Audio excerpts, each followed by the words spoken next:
you hear what I hear? I don't know what you hear. I don't know what I hear either. You're gonna have to tell me that. That's not how it works. Oh. Well, I hear the sound of music. So welcome to the 2018 music episode for the Manga Raiders Happy Hour 12 days. This is day 2 because that's the tradition, and we're gonna talk about music of this year and what we cared about and what we listened to and stuff like that. It'll be a thrill. You know, you got me, classic man for meals. And finally, we are joined by the piped, pickled, peppered, platinum, platonic, pig. You know, in my head, I had like this great speech about all these like P words I was going to say, and I was going to try to top myself from years prior. But it's Paipis. Yeah, no, all those credentials are real, though. He is, in fact, platonic. Yes. Whatever that means. I am a shadow of my body. Oh. I guess that's what it means. I don't know. It means something extreme. Something of flame in the cave, shadows on the wall, yada yada. You are a shadow of your former self, is what they would say. So, yeah, we're just gonna get right into this freaking episode and talk about music things. So, how about we start off classically and say, how was your year in music? What did you listen to? Where did you go? Stuff like that. It was very exploratory, I should say. I don't know. I got into a lot more stuff that I was sort of into last year. Just I got into it more deeply and more broadly, I guess. Yeah. So I mean, stuff like free improvisation. I got into a lot of that stuff. You know, groups like AMM and artists like Kim Keith Rowe, Derek Bailey, stuff like that. You know, really weird stuff that nobody listens to. And I listened to probably more releases from this year than I have in any other year. Yeah. So I feel like that each year is sort of a step above the last as far as that goes. You know, and also I kind of get a better perspective of what I'm looking for and how that differs from, you know, what is like previously. You know, I would rely on you know, like, I guess critical consensus as far as what I would look for. Those acclaimed big 5-star albums. Yeah, you know, that stuff. And you know, anybody is going to kind of differ from that in a lot of ways. And so just knowing more how I differ from that and looking for more, you know, under the radar stuff or you know, underrated stuff that, you know, I like and I know I will like a lot without having to have some sort of either audience, you know, appreciation for it or critical acclaim or you know, it could be something that nobody knows about, but I know that you know, I might find it interesting because of its genres or you know, who it's by, what records they were It's on. That kind of the music that calls out to you in your soul. Specifically, yeah. Yeah. So I kind of have a better impression of that now, you know, I guess just you know, through years of being a music nerd. So that's sort of been my experience, I guess. As far as the big artists go that I listen to a lot, that's kind of hard to say. I guess Palm was a big one. Frickin' Palm. And not just the record that they released this year, but their other record as well. Yeah. Or They've got two other records, but the Oh, first one okay. isn't that good. But the second record, Trading Basics, and the new one, Rock Island, as well as We'll, their EP, we'll talk Shadow. about Rock Island a little later. Yes, but their EP to Shadow Expert that they released last year. Oh, So those have been sort of big releases. I think also this year, David Sylvian's Manaphon has been a huge album for me. David Sylvian in general has been a big artist of the past 3 years for me. yeah. Um, so, and yeah, if you look at my Spotify Wrapped, I think he's the second artist behind Asian Kung Fu Generation, who, So random. as I stated earlier, I listened to them in one sitting. I was in a really weird mood, and for some reason I listened to 4 hours of Asian Kung Fu Generation. Well, And they're like the most definitive anime style J-rock band out there. I suppose they are. I don't know why I was listening to them for 4 hours. This was on a road trip. Oh, Uh, I I was mean, feeling really weird. they're So they're they're a solid group. They have some pretty solid tunes. yeah, but at the same time, I don't think of them as more than solid. So I don't Yeah. know why I would have made them the top artist. And Yeah, for that long. but I mean, I guess it was because I listened to several albums of theirs rather than one over and over again. Yeah. So I probably listened to almost all of their discography on that road trip. It was something to do, I guess. Yeah, there you go. So, but David Sylvian has probably been the actual main artists um, that I've been listening to for the past 3 years or so, as well as I Talk, who Talk talk. yep, and a lot of people know that one No Doubt cover of their song "It's My Life." You know, like "It's My Life." Dun, dun, dun, dun, dun, Oh dun, man, dun, there's so dun, many "It's My dun, Life" dun, songs that dun, it's hard to tell them apart. dun. Well, they were a synth pop band for a long time, but mostly what I'm talking about is their last two records, which are a lot jazzier. They're kind of Oh, progenitors to post rock. Um, but yeah, the that kind of stuff is just like the really quiet stuff with a lot of silence, like Talk, the Mark Hollis solo record, and yeah. David Sylvian is kind of what I was specifically what I was really into for the first 2/3 or maybe 3/4 of the year, and then I guess the last for some reason this last leg of the year I've sort of been more into more pop and noise rock and more energetic stuff. Yeah. So, but that's kind of been my experience this year as far as what I've been listening to. All right, there you go. You got some choices there. Now for me, it's a lot less interesting. I find that this year has just been my music taste has like what did they say? Molded. It's become one very defined thing. So I didn't really listen to much outside of my one very defined set of interests, for lack of a better term. Yeah, So this year is pretty much defined by the Smiths and Bandmade because like basically the most important music to me is the kind that I listen to in my car. And I make my mixtapes. So for the first half of the year I was pretty much nonstop listening to my Smiths mix just over and over again. It just keeps turning over. You get the hits boom boom boom boom boom.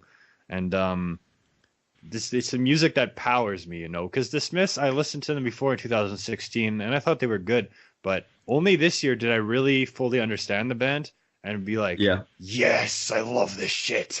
Like yeah. it drives me crazy how good songs like the Headmaster Ritual, Ask, Hmm. the Hand That Rocks the Cradle, I could go on forever.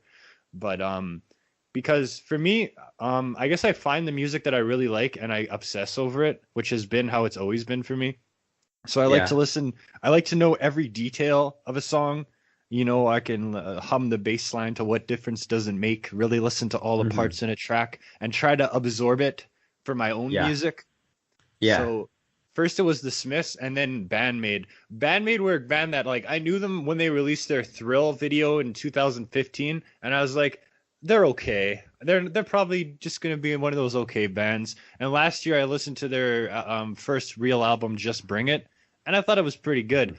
But in February when they released World Domination, I pretty much shit my pants. I was like Jesus Christ, this is more than good. This is exactly what I've been waiting for, you know? Because when I Mhm. think of all the new music that I like, you know, obviously my home base in music is 70s and 80s rock, you know. Like Yeah. that's my home turf. That's if I ever want to go home, I'll listen to Kiss's Love Gun or AC/DC's Highway to Hell or something like that, you know? And Yeah. I feel that's my musical home. So finally when I listened to the first song on that album, I Can't Live Without You. And it starts off with that. It's just right away, and then you get the and just the energy and the power of the band is just like, yes, this is exactly what I've been waiting for. This is like to me, this is truly passing the torch of that hard rock to another band because I like Bandmate because they're a straightforward rock band and like that's their Hmm. aesthetic is they're a rock band and it's just as simple as that. There's no other elements to it. And of course, they Yeah. have their visual gimmick, which is cool, and they're freaking great players. Like Konami, Misa, and Akane are absolutely just powerful players that can perfectly replicate their parts live. Hmm. And I was just so happy that finally a great rock band, you know, Yeah. that's just I They just do. freaking They do uh, have a fair amount of like other influences that make it in, but it's like not that's what makes it enough. good It's because like it's not enough to consider it those influences, I guess. So it's like when you think of it, it's like a hard rock record, and it's not like it's not like it's kind of an alt rock record a little bit. There's some yeah, elements of uh 2000s alt rock. that's what Uh, I like. Bandmate's first EP, made in Japan is like a pop punk album. Like mhm. it's a straight up pop punk release. And I think it's great because all these records have that J-rock sensibility to them. Like music like this would not exist in the Western world, and it's specifically the melody style and even the guitar style. Uh, It's that very like Asian Kung Fu generation. You know, you got all those little licks and stuff like that. Like that's a mhm. very like J-rock kind of thing, you know? Yeah, yeah. And they put that in their music, but then they got like the classic riffs here and there, and there's songs like Clang, where freaking Konami is just oh my god, she's so freaking good, and I love Bandmate because they have the formula of verse, chorus, and then the second verse is always different than the first verse. They always Hmm. do something to shift the song, like like even the song YOLO, which has the silly name, like it totally shifts in the second verse, and Misa and Akane are just doing all this crazy shit. I freaking love this band so much, man. Like holy, Mm. I can just rant forever about how much I freaking love Bandmate and the Smiths. But so those bands pretty much took over everything for me. I listened to much less, like fewer albums than I did last year, mainly because I felt a little lazy and there wasn't as many like big ticket albums. Like last year, you Mhm. know, you had Lord and Kendrick and Paramore and all that kind of stuff, you know.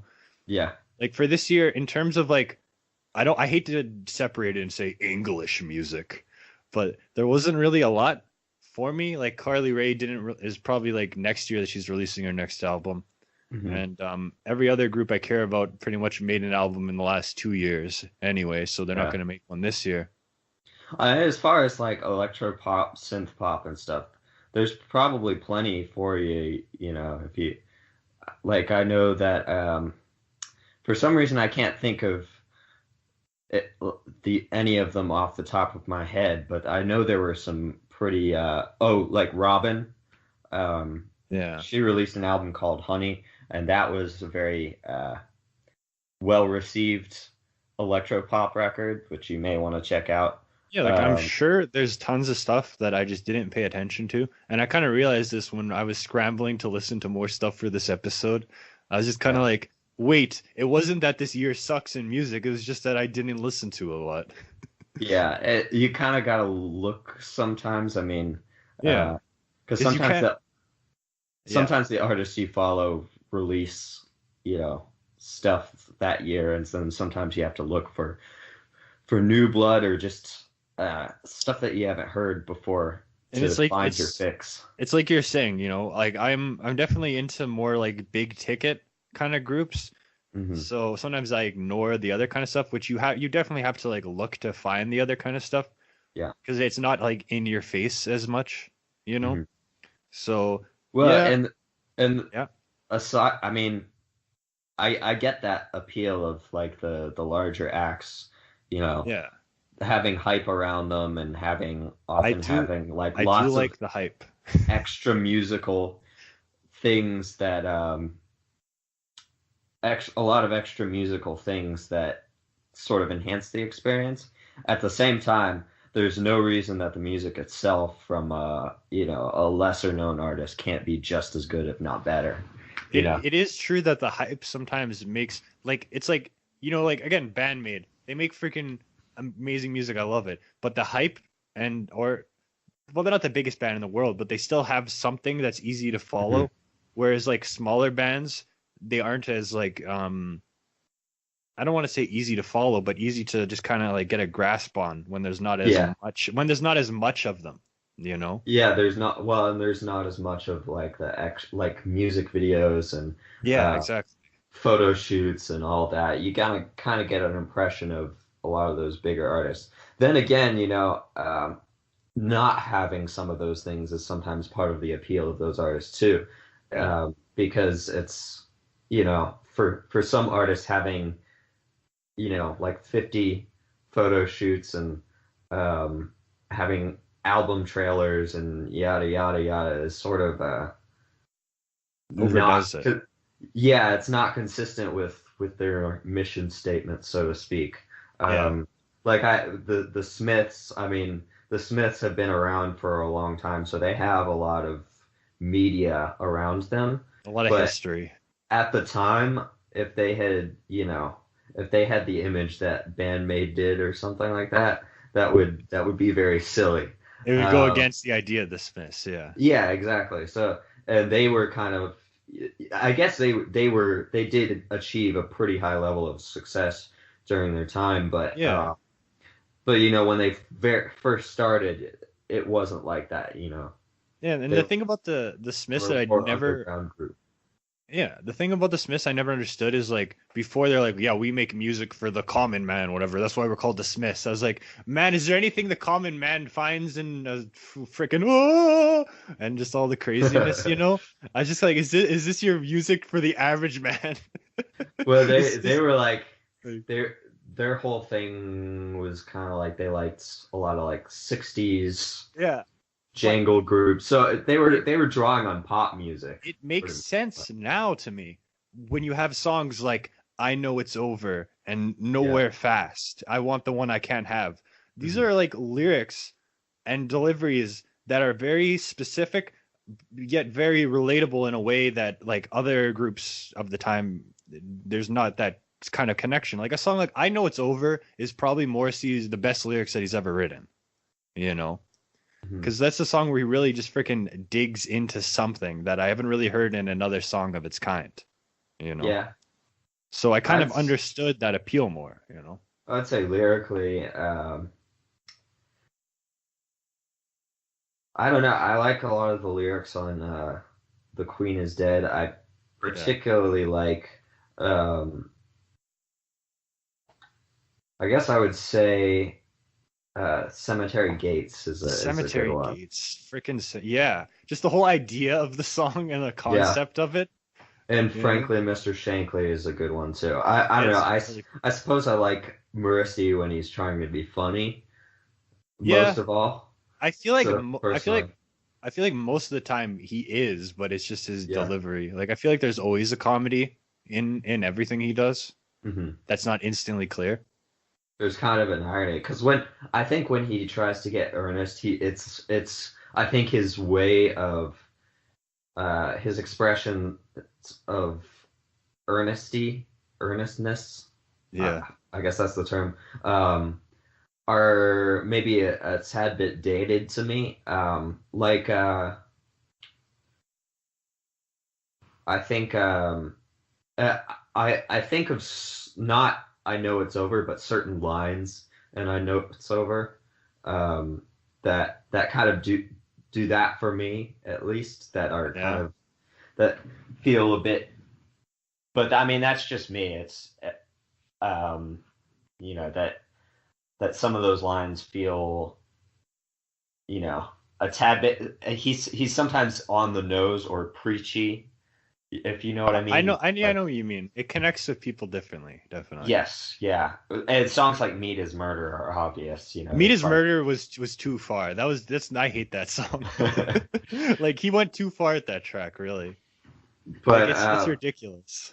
like it's just very on the nose. Like you Yeah. know what he's trying to say. And of course, there are a billion punk bands who do the exact same thing, and it doesn't Yeah. bother me. But it's because his lyrics and vocals are so upfront in Yeah, in the yeah. mix of everything that you can't ignore them, and they're almost the It's the centerpiece. the main feature that hits you right away.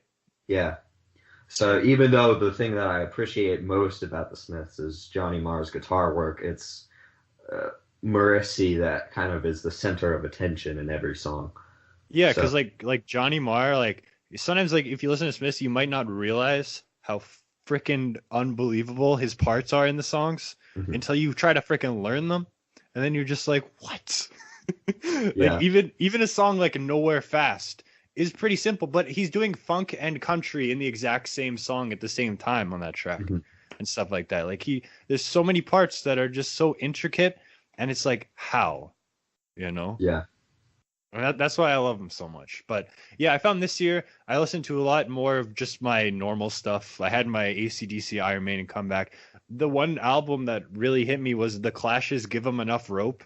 I freaking loved the shit out of this album. Oh my God, it is one of the best freaking rock albums I've heard in my life. It's better than all the other Clash's albums, easily better than London Calling in their debut. Hmm. Because Give 'Em Enough Rope is a freaking powerful, slamming, tight ass record, you know? And Yeah. Is that one of their early records? it's their second album. Okay. Because I honestly like I liked London Calling, but not enough to really check out any of their other material. Yeah, like to me, So the first album is too. It sounds like shit, and it's not as tight. London Calling is sometimes like a little bit too much. Like you got songs like Coca-Cola and stuff that just aren't very good. But Give Them Enough Rope yeah. is like the perfect representation of their raw power, you know. Hmm.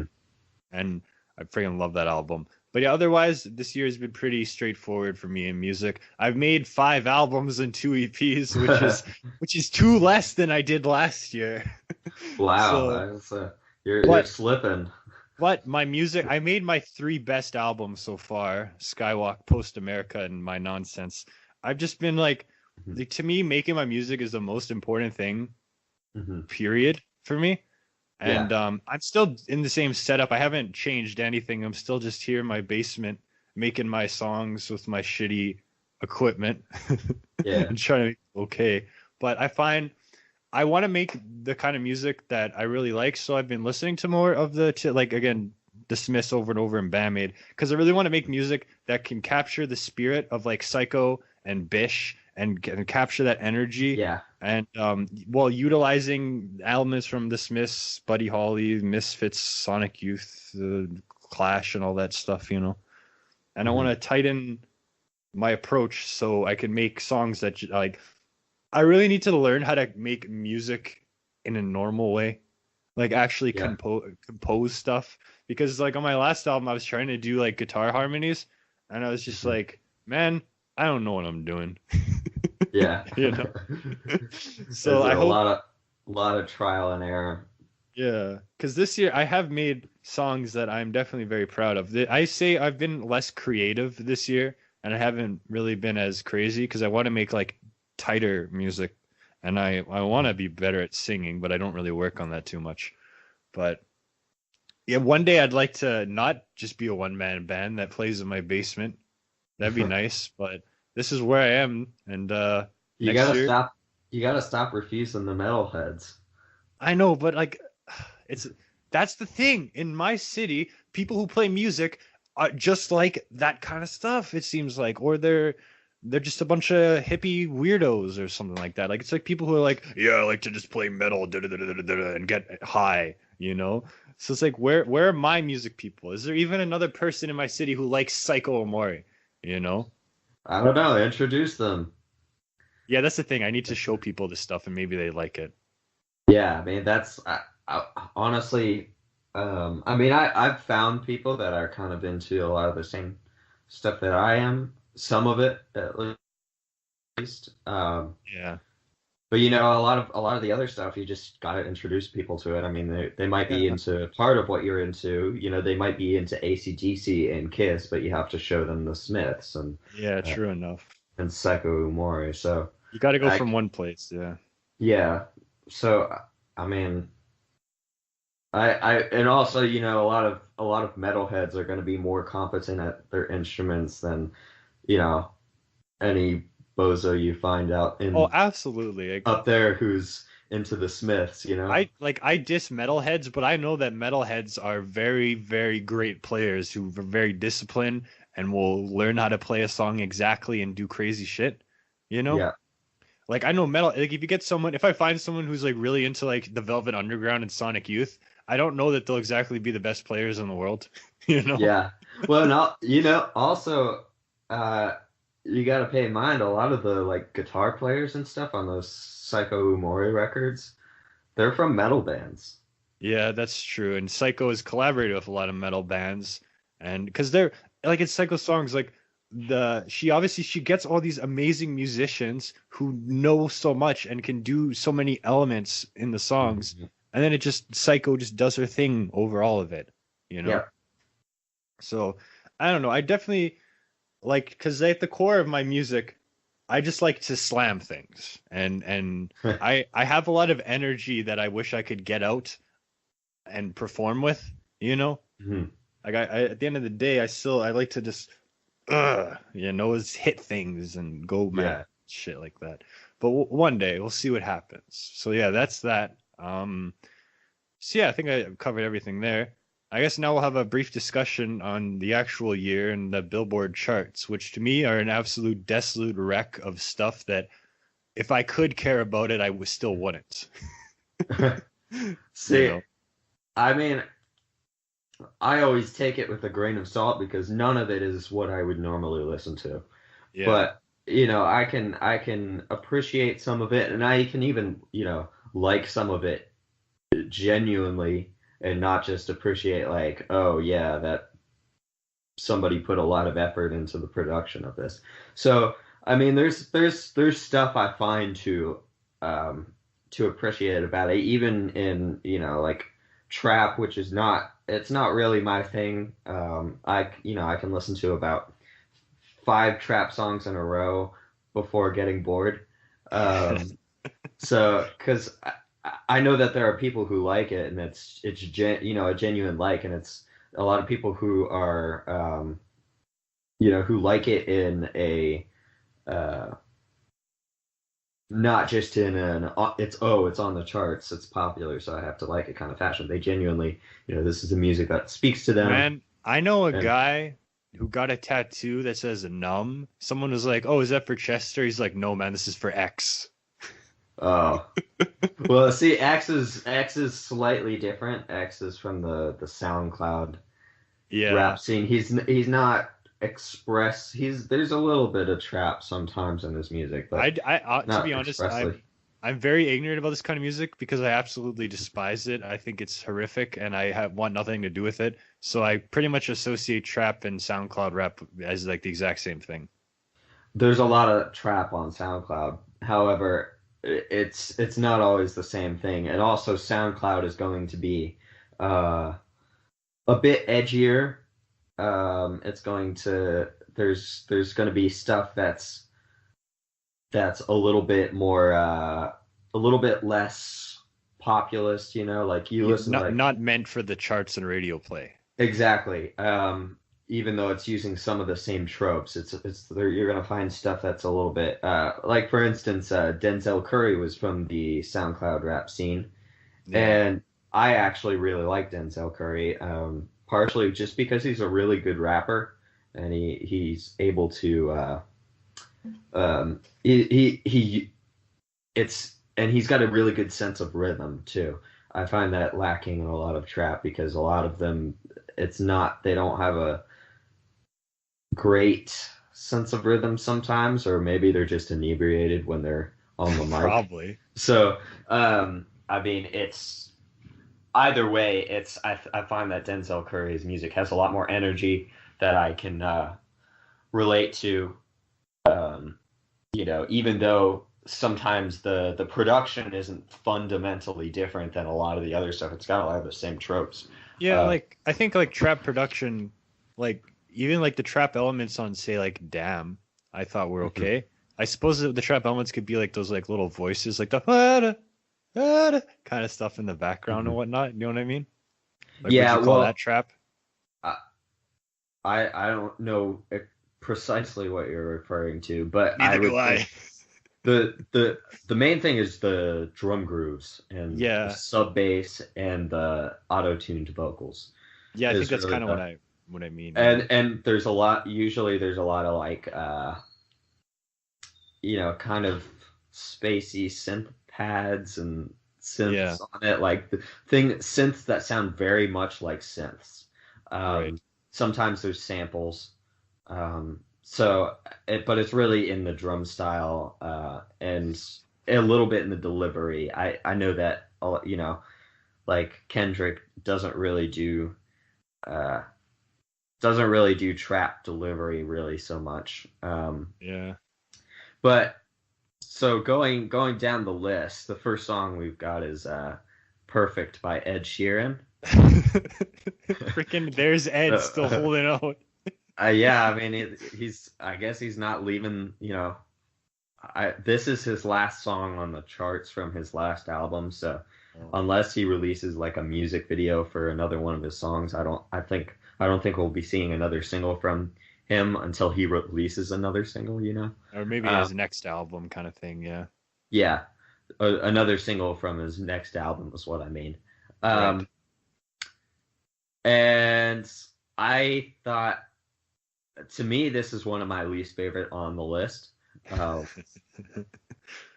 it's not like amateur hour or anything. Nothing Ed Sheeran does is, but like a lot of what he does, it's kind of bland, Yep. and the string arrangements are very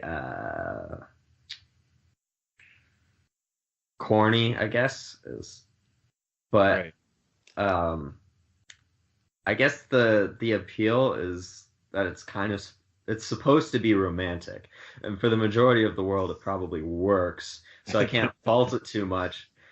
And it's the kind of thing that I need to retain the ability to appreciate if I ever want to sustain a relationship.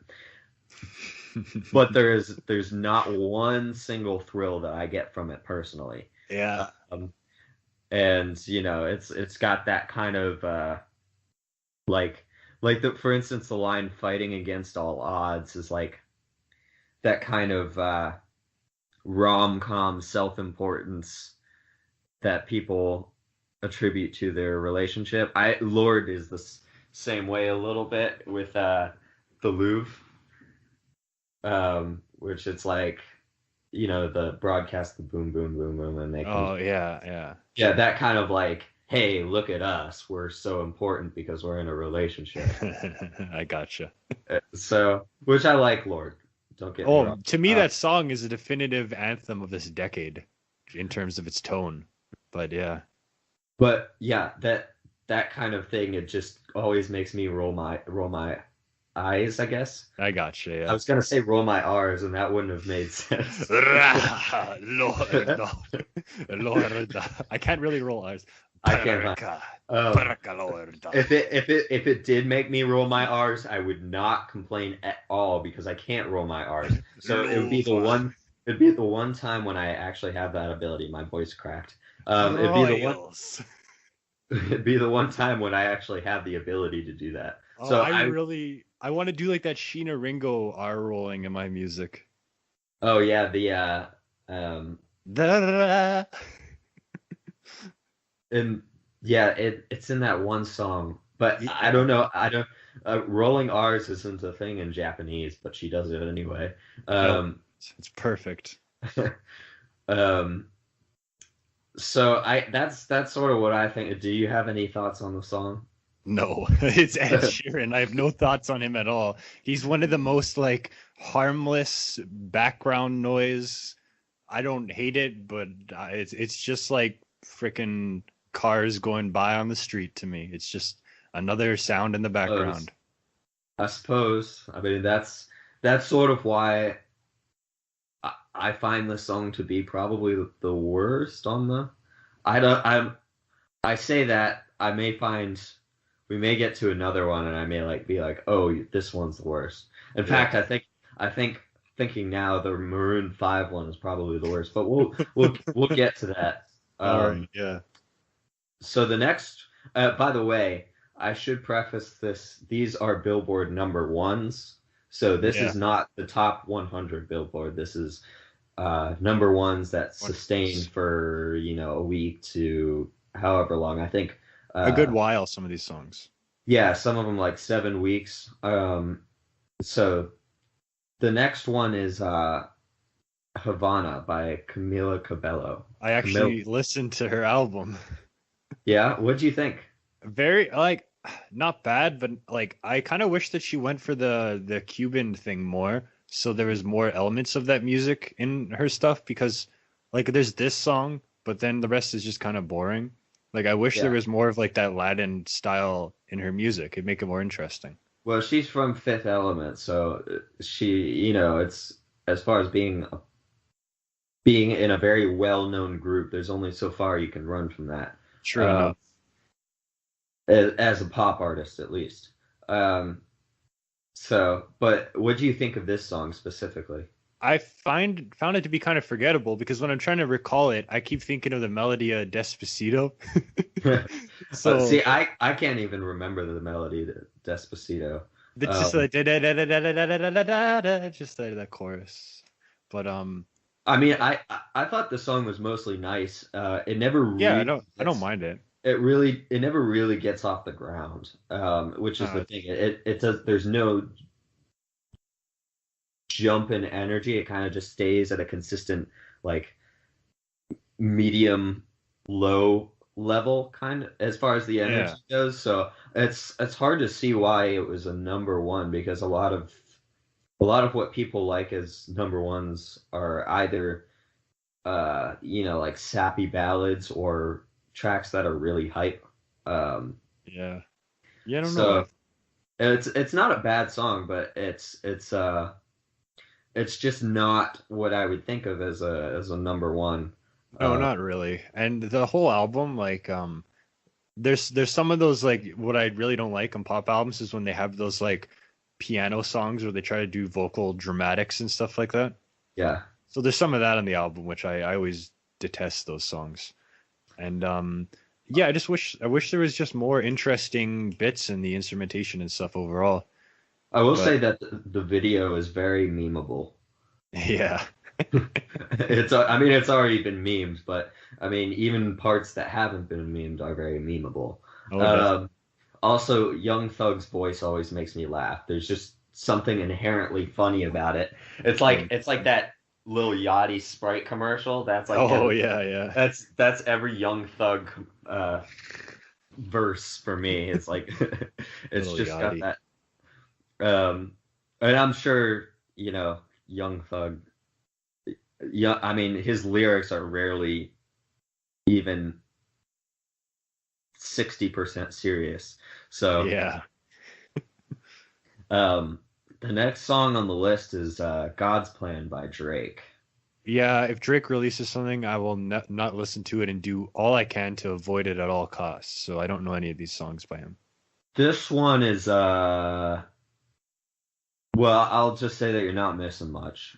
Uh, it's it's as far as musically speaking, it's very I don't know. I don't really get much from it. It's very bland, middle of the road kind of stuff. And Drake releases a lot of that kind of thing. Yeah. Um, the lyrics I find alternately humble and completely narcissistic because he's talking about like, and on the one hand, he's talking about, you know, like giving back to the community and all that. Like he's like, oh yeah, the success I've gotten is, not the result of me, but at the same time, um, there's a lot of like I'm the best. screw the haters kind of Yeah. mentality, and it's like, yeah, I'm successful because because God destined me to be successful, and you know, you're not going to get me down, haters. Which I don't know, the and it, that kind of mentality, like the yeah, screw the haters, kind of is always something that I'm a bit skeptical of, because it's kind of a mentality that's used uh, to dismiss any criticism whatsoever. Yeah, kind of. So it's like trying to keep this poise and so that you don't have to change anything about the way you do things. Yeah.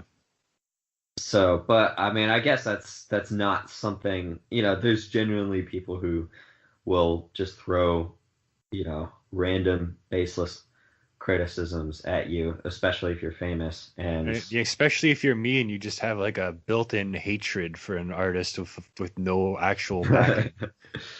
but yeah, that there's I mean, I guess that's kind of valid, but I mean, it's never really distinct, it's never really said which is which in a song like this. Yeah. But the video doesn't help with the narcissism accusation because it's a video of him giving a bunch of money to poor people. Look how nice I am. Exactly. So it's speaking of Drake being nice, the next song is Nice for What? Which, I have heard this one like a couple times. I don't like it. see, I actually like this one because Drake always sounds good on this kind of groove. It's the same groove on Started from the Bottom. I know That you like that song. I remember you talking about yeah, that. I think he just always works well in this kind of groove. Like when he goes for the regular trap grooves, it doesn't work for me. But the this kind of groove that's a little bit faster. It's got more grace notes on the snare. Yeah. I think he sounds good on this kind of groove. It's a good sample too. Um, so I like this one. I don't really have much to say about it beyond that. No. Um, But I'll say about Drake, there are two kinds of Canadians in this world. Those who worship Drake as the god and those who worship Geddy Lee as the god. And I think you know what side I'm on. yeah, I couldn't imagine both either, but I'm not Canadian, so Yeah. No, Drake is like specifically to me like a very Southern Ontario kind of thing. Like a yeah. very like that side of the province really likes Drake, and there's definitely some of that here, but in Northern Ontario, it's more of like that old kind of stuff that people are really all about, like that old Canadian rock that Saga. you have no idea what bands like April Wine and Honeymoon Suite and Harlequin and stuff like that are. But Saga. Saga, yeah. And um, do you know the song by Kim Mitchell, Go for a Soda? I don't think I do. Because that is like one of the biggest anthems of Northwestern Ontario, and they don't even know it in like Southern Ontario. It's like it's quite a perplexing thing like that. Nice. A But little Canadian or not cultural lesson, I guess. yeah, I'm yeah, not it's a bit really of a good with cultural words lesson. today. Um, but going south of the border from Canada, we have This Is America by Childish Gambino. I feel like this song just became too much of a meme to take seriously. Well, see, I thought that the song plus the video worked pretty well, but I don't get as Yeah, much from the song itself. Like there's some interesting ideas. The mood shift is yeah. obviously pretty I feel like interesting. it's all about the video, And Hmm. the video says more than the song does. The song says nothing to me, to be honest. Like, I guess Yeah, because the lyrics are very simple and repetitive, but to me, it doesn't really say as much as the video does. I feel a similar way about almost everything I heard from him. Like his songs are interesting and they have some good moments, but they never hit quite right. Because in this one, you've got that mood shift and the Jaws bass line and the super eerie beat. But I've never really liked his voice or flow in general when he's rapping. And with his R&B stuff, it's most of the time, more like compositional elements that I'm not a fan of. But I like Redbone. That's a good song. Okay, so the next one on the list is Post Malone, Psycho. There he is. He's still on the charts. Yeah, man. I guess I gotta hand that to him. Is he's been on the charts for a while. Again, Uh, I think like Post Malone, like he has like a cool character and aura about him, but his music is remarkably uninteresting. he didn't he break the Beatles record for the most consecutive slots on the chart or something like that? Somebody did, because what was it? The Beatles had 5 or 6 songs that took up the top spots on Billboard in like 64 or 5. And I think somebody, it was either Post Malone or Bieber that beat him. I don't remember which one. I know Post Malone had he did make a chart a record pertaining to the Billboard chart. Okay, I might maybe like when the album came out, there's so many streams that the individual songs hit the charts. let's Because you know see. that's how Well, stuff works. Like when Kendrick released "Damn," like every song was on the charts when it came out because of the new yes. way that streamings counted and stuff like that. Hmm. So it's probably something like that where the songs are streamed so much they went 1, 2, 3, 4, 5, if anything. Okay. Post Malone breaks Hot 100 record for most simultaneous top 200 or top 20 Hot 100 hits, Okay, so besting that's what it is. Okay. besting the Beatles and J. Cole. Okay, yeah, that makes sense. Because yeah, it's not like he didn't have like the top 5 spots or anything. It's just like he had the No. most top 20, I think he right? had like no, he had like 19 in the top 20, Oh, geez. which is insane. Yeah, Um, really. so Post Malone's not a good rapper, He's not at and all. he's got a kind of cynical attitude about what he does too, because he's always like, yeah, if you want to hear deep things, don't listen to rap, listen to rock and roll of the '70s. It's like, what are you even doing making rap if that's Yeah, what you think? I feel like he doesn't make the music that maybe he would be best at or really wants to make. I feel like he does this Yeah. kind of stuff because he knows it'll be popular. So it's that kind of attitude of like, this will work, instead of like what he Well, what he really might feel.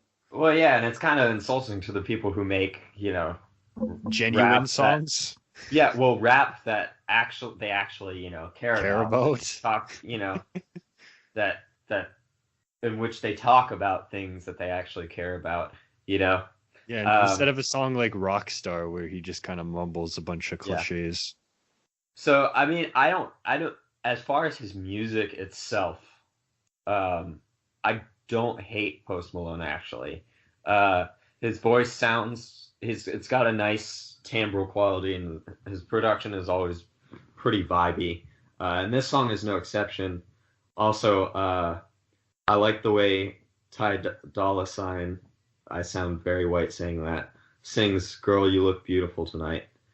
Yeah. Um, and then also, I think Post Malone looks like that traitor contagonist in like a fantasy or sci-fi, like a sci-fi movie where they land on the ice planet, and they find Yeah, this yeah. this guy in the fur coat, and he's like all friendly at Neanderthal. first.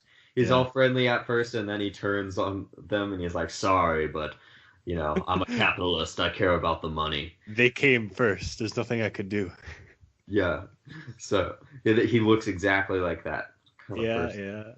Yeah, Post Uh, Malone, his rise to fame is interesting. And I think what he does, like his accomplishments are pretty neat, but his music is just kind of like whatever to me. anyway, the next one we have is Extentation. Yeah, What's let's that? I'm gonna reserve my ranting this time. Okay, obviously, X is a disturbed dude. Yeah. Uh, I mean, that comes through on the song. That comes through on everything of his. Uh, but I will say that if he had shed a lot of that stuff, uh, and just kept doing music, stayed alive, you know, I think he could have had potential. Yeah. Um, you know, the beat's not bad. The song's a little shorter than it could be. And it's not really the best emo rap track. Uh, I think as far as uh, like I'd prefer to listen to something by Lil Peep or Lil Uzi Vert, even though you know even with them I listen to like one or two songs in a row and I've got my fix. Yeah. Um, so that's you know it's as a song it's okay. Um, I guess that's all I can really say about it. Uh, except again that X is obviously a disturbed dude, or Yeah. was. Was. But yeah, Anyway, I don't I know. I don't know why you would get a tattoo related to him, given I don't get it either. Like like this guy, I don't know why he did that. yeah. Um. Like it's so silly. Anyway, next song is "I Like It" by Cardi B. I don't actually know the song. It's another artist that I ignored this year. It's on all those YouTube ads that it's like "I like it like that." That. I might have heard it, but not have paid any mind to it. So well, anyway, it's actually I don't love the song, but it's got lots of energy. It's a good change of pace. I feel like the charts nowadays are just surprisingly uh they lack like a lot of the big hits lack energy. They're just kind of they feel sedated. It's a lot different from 2010. It might be music for being sedated. I don't know, but Yeah. it's getting your wisdom teeth out or Maybe. I mean, and you know what other various activities. Um, Mm-hmm. but yeah, it's the Spanish versions are nice because I don't really have to think about The lyrics. yeah, which are not great on this track. But I will say that she's got a good flow. She sounds good over the beat at least. And I guess that's sort of what her music is about. It's not her music isn't about what it's about. Um, it's just more about being a certain vibe or it's about sounding good in a certain way. Right. Uh, so another Drake tune in my feelings.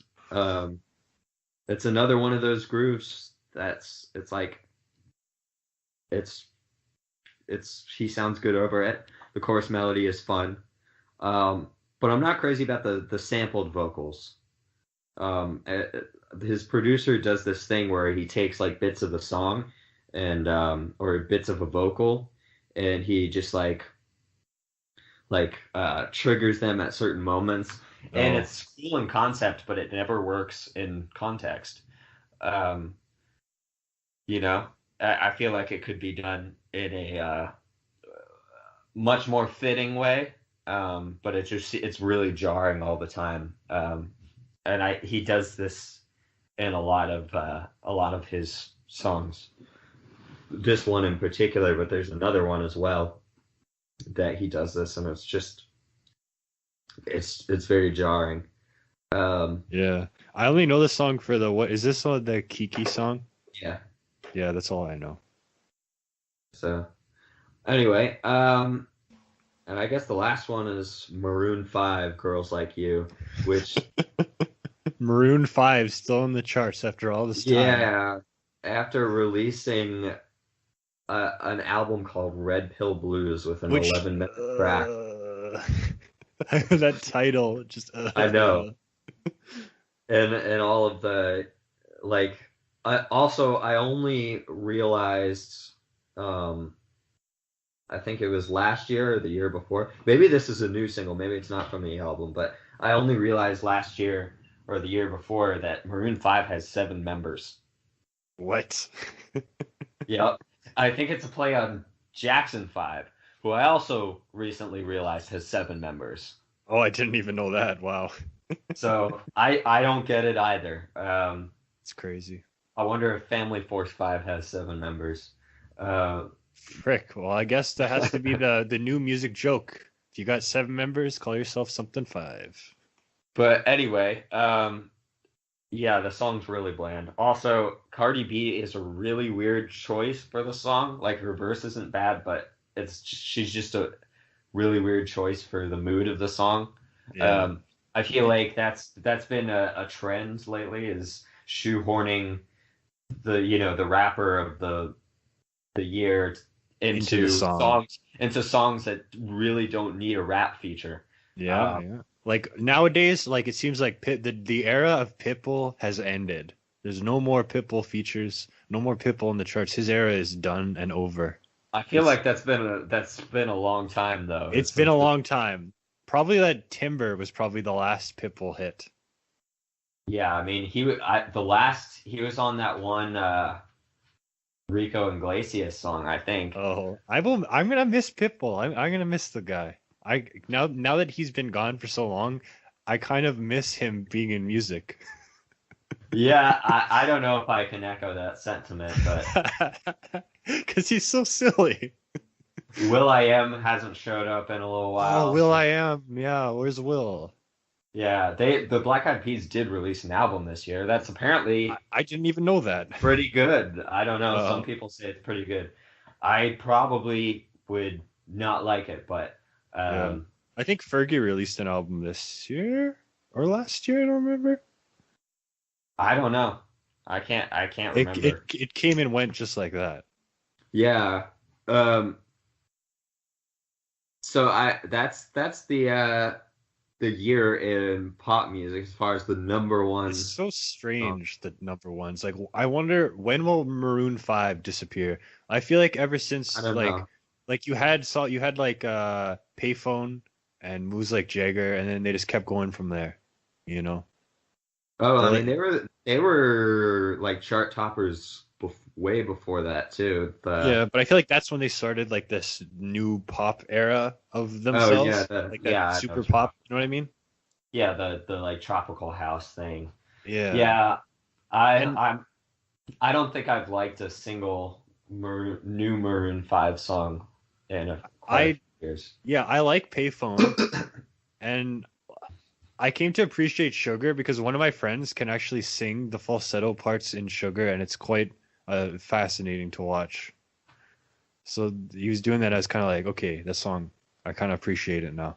But yeah, it's just like, was there a train hit this year? I don't think so. I don't think Train released an album. Oh, I you know I don't know at this point. I don't know if I would be excited about that or okay. So there was a Train song, they single that they released. Call yeah. Me Sir is what it is. I don't even know Um, it. I mean, I guess I might give it a listen, see if To it's see if it's as good as Play a Song or whatever it's called. see if it lives down to the Train name. Yeah. Uh, it's not from their last album, so it's a brand new song. Okay. So uh, I'll have to give it a listen and report back. There we go. But All right. So there we go. There's our the number one tracks of the year. So that's quite an interesting look. I suppose we can, because we did our typical playlist thing where we made playlist of this time we only focused on 2018 music, which meant my playlist was shitty. So yeah, as classic, this man, the pickle man, sent me what was it, 3 hours and 40 minutes of something like playlist. that. This is around 50 songs. Yeah, so I'll talk about that just really quick. Um, it was very competent listening experience, oddly enough. You put like classical songs, and there's a song from the Venom Mhm. soundtrack, which confused me a lot. I believe it or not, despite thinking that the movie was enjoyable but not that good, um, I really liked the soundtrack. Yeah, I was very confused by that. I mean, I kind of understood where you were coming from with the song because they're like related to other songs here, but I was just kind of like, that's weird, you Yeah, know? I'd say it was I mean, it was definitely there were soundtracks that were definitely, I think, some of the highlight music of the year, you know. Yeah, I saw a lot of that. The song that I freaking loved was that Lewis Cole song, Things. I love the Oh song so yeah. much that it made it on my year-end mixtape that I made like a couple days ago. Yeah, I I saw was like, that. I heard that song and I was like, yes, because it is the exact tone that I like, you know? Hmm. And I heard as I, soon as I I heard it, I was like, yes. I figured you would probably like that song, even Good. though Good. it's got that lo-fi indie uh production value. Even if I seem to have this hate on for indie music, which I've kind of developed only this year, I still a song like this still connects with me because it has like a very nice melody and a very Mhm. nice instrumentation to it. So I like a song so much. I was like, I gotta put this on my year-end mixtape. Otherwise, I was surprised by this 21 Pilots song, "The Hype." Yeah. I was like, oh, 21 Pilots, they're garbage. Why do you put this on his list? And then I was like, oh, this song's not bad. See, I was surprised by their album this year too. I it feels like it falls kind of in the same um trap that their previous album did, is that the best tracks are at the front, aside from the hype and a couple of other ones that appear on the second half. Yeah. But and it's too long. Uh, but I overall enjoyed the album. And I thought that they got Paul Meany from Mute Math to produce it. And I think that was a very good choice because Mute Math, in some ways, are better at executing the kinds of ideas that 21 Pilots have Yeah. uh, than than a lot of other people. But 21 Pilots have way fresher ideas than Mute Math have now.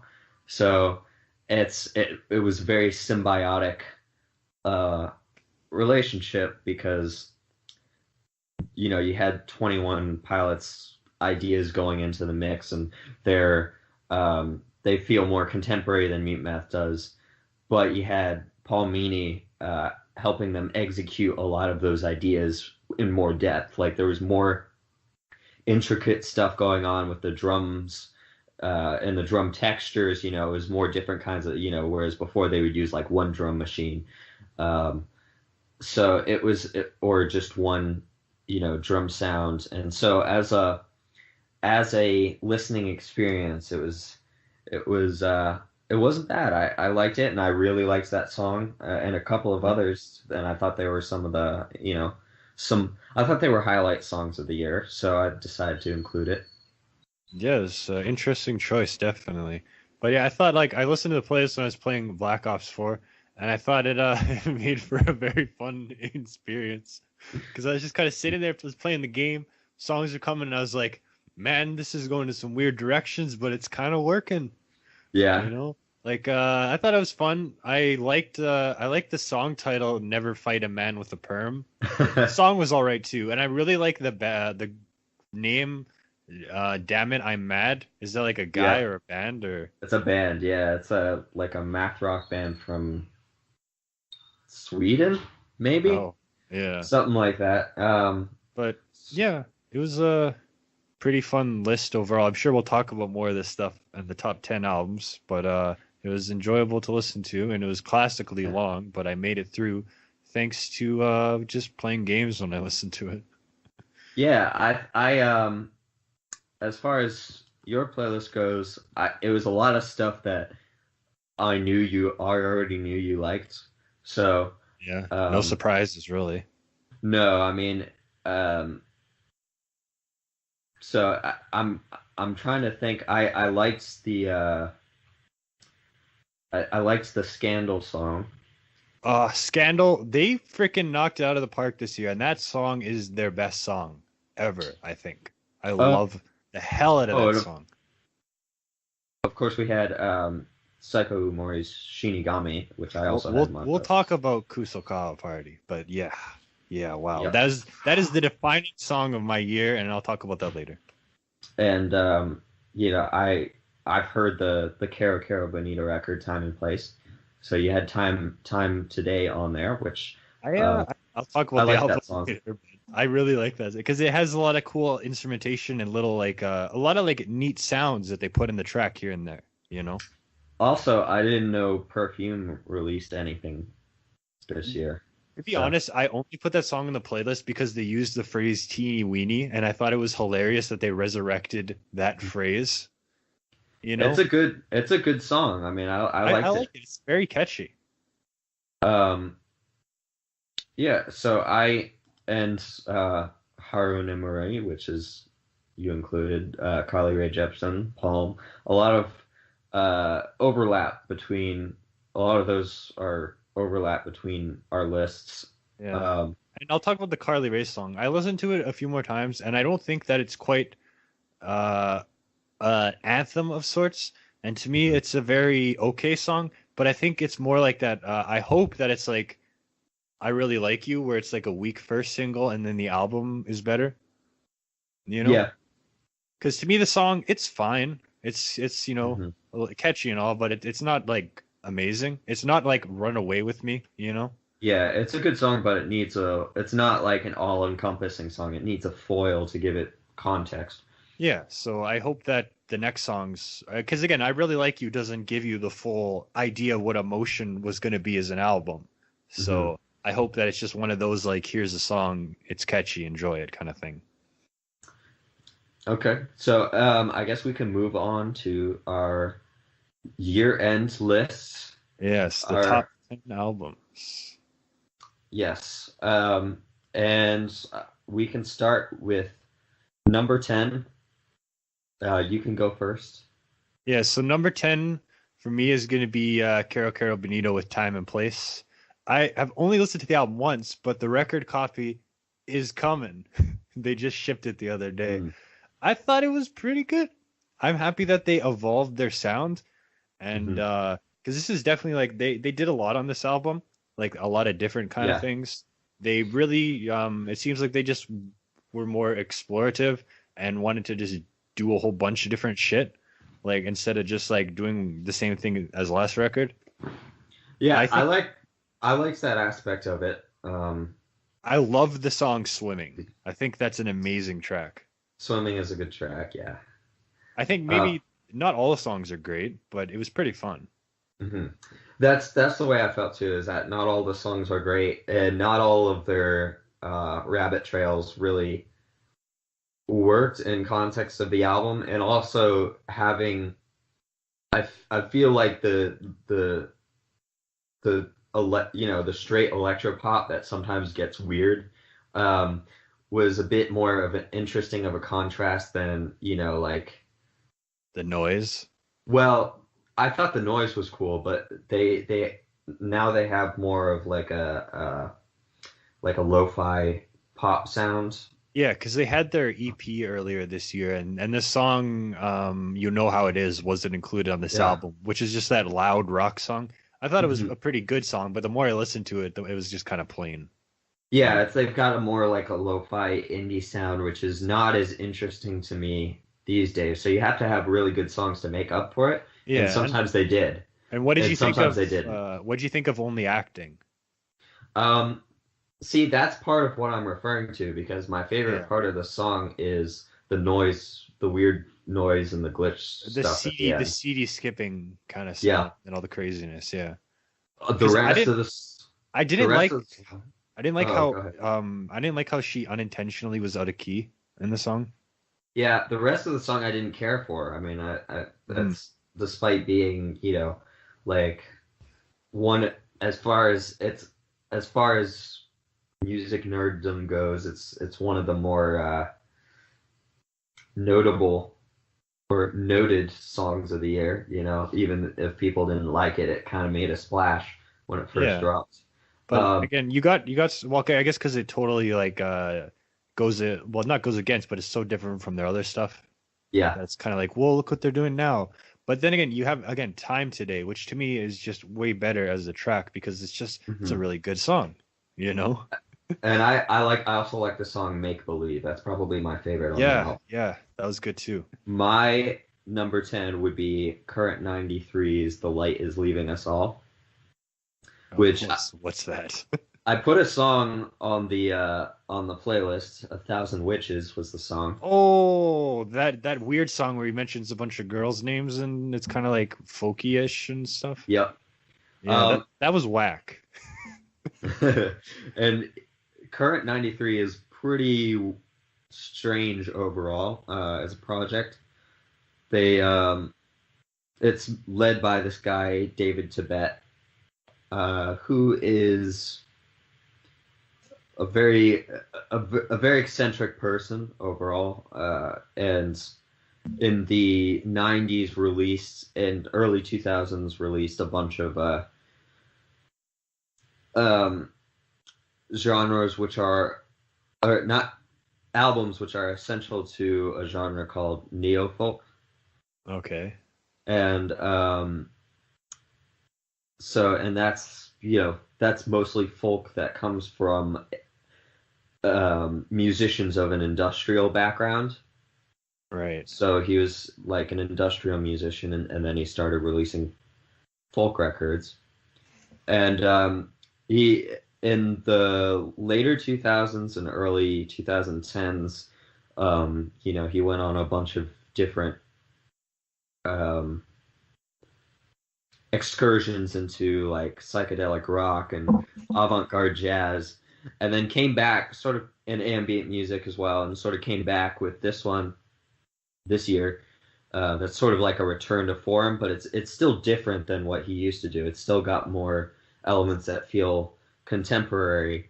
But I really liked this record. I mean, aside from the song "The Policeman Is Dead," which I didn't care for, I really liked this record. I thought it was very atmospheric, which is exactly what you look for in a current 93 release. It's all about atmosphere and Yeah, it definitely had a vibe and atmosphere. Can't deny the that. the mystique of it. It's definitely pretty spooky music, because Yeah. for Halloween, even though Yeah. it's even though it's late for some, but yeah, that I probably put that at number 10. All right, there you go. That weirdo sings about witches. Now, for me, my top 10 list is not very great because like the first half of my top 10 list is very interchangeable. I go with Oyasumi Hologram and their album 4. They're um they're kind of like an alt J-pop duo group. They're a little bit like Puffy, where it's just the two of them and they sing over rock songs. And they're not like amazing singers, but the songs are pretty good. I had the song Colors on my list. I liked it because that had a very like there's a very classic J-pop kind of guitar intro and stuff to it. Yeah, I don't remember too much about that one, but I remember liking that one. It's fun. Yeah, the group make fun music and they released a lot of music this year. They had singles like Ghost Rider and Fire, which are also good. Like they're not like a wacky, aggressive alt J-pop group. They're pretty tuneful and stuff like that, and it's fun. It has like a good drive to it, good guitar sounds and stuff. And because yeah, they're definitely on that scene. Because this year, Psycho Mori made an idol group, Zoc, Zone of Control, which she both produces and is a member in this group. It's pretty wild. I don't know if they're gonna release music. They've done shows, but they haven't put any music out yet. But I really want to freaking know what they're doing. But they tour with Oyasumi Hologram, so they're like of that scene, but their music's Gotcha. it's a little different because it's a little more just like straightforward. It's a lot like Puffy, where it's that like 2000s pop rock kind of thing going on. Hmm. But I thought this album was fun, and I'll definitely be looking forward to what the group does in the future. Yeah. So next, number 9 on my list would be, I'd probably say, the album No Hell by Sunflower.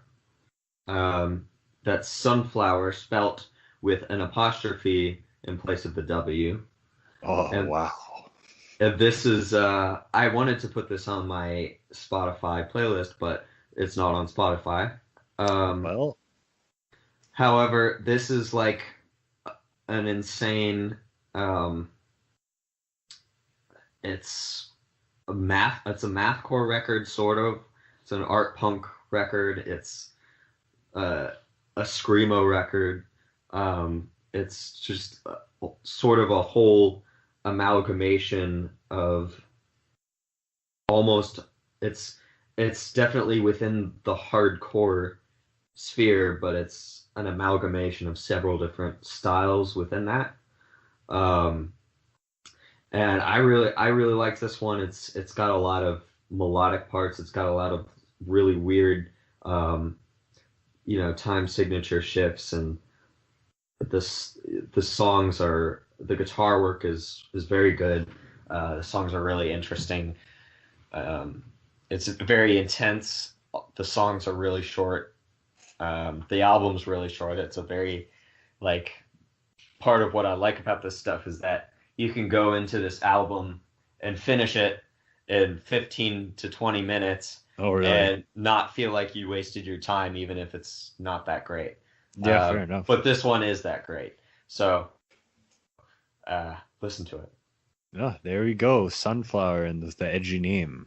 So next for me would be Litclu Clemeti and her album Taika Tapato. I did not say that right. I gotta get my Okay, gram. who? Litclu Clemeti. I gotta get my Oh, grandparents okay. to say that one. I had the song Lisa in my playlist. This is Finnish indie rock that I thought was very fun. It was a fun album. It had it's kind of like a lo-fi sound, very melodic. It reminded me of it vaguely reminded me of bands like Magazine, but only because of the keyboard. Like I thought the Ah, keyboard was very like Halloweeny. It's kind of cheesy and yeah. stuff. Like it's not like a post-punk album, but it reminded me a little bit of that 70s style, vaguely, you know? Yeah, I think I remember the spooky Halloween keyboards in that song. Yeah, like it's fun. And I wanted to listen to something that wasn't just J-pop, so I was like, let's see what kind of exciting Finnish music we got this year. And I found this album. I was like, yeah, it's good. I like it. I like her voice. She has like a weirdo kind of voice, and it was sounding pretty good. It's a good album. I liked it. Hmm. There we go. Simple as that. All right.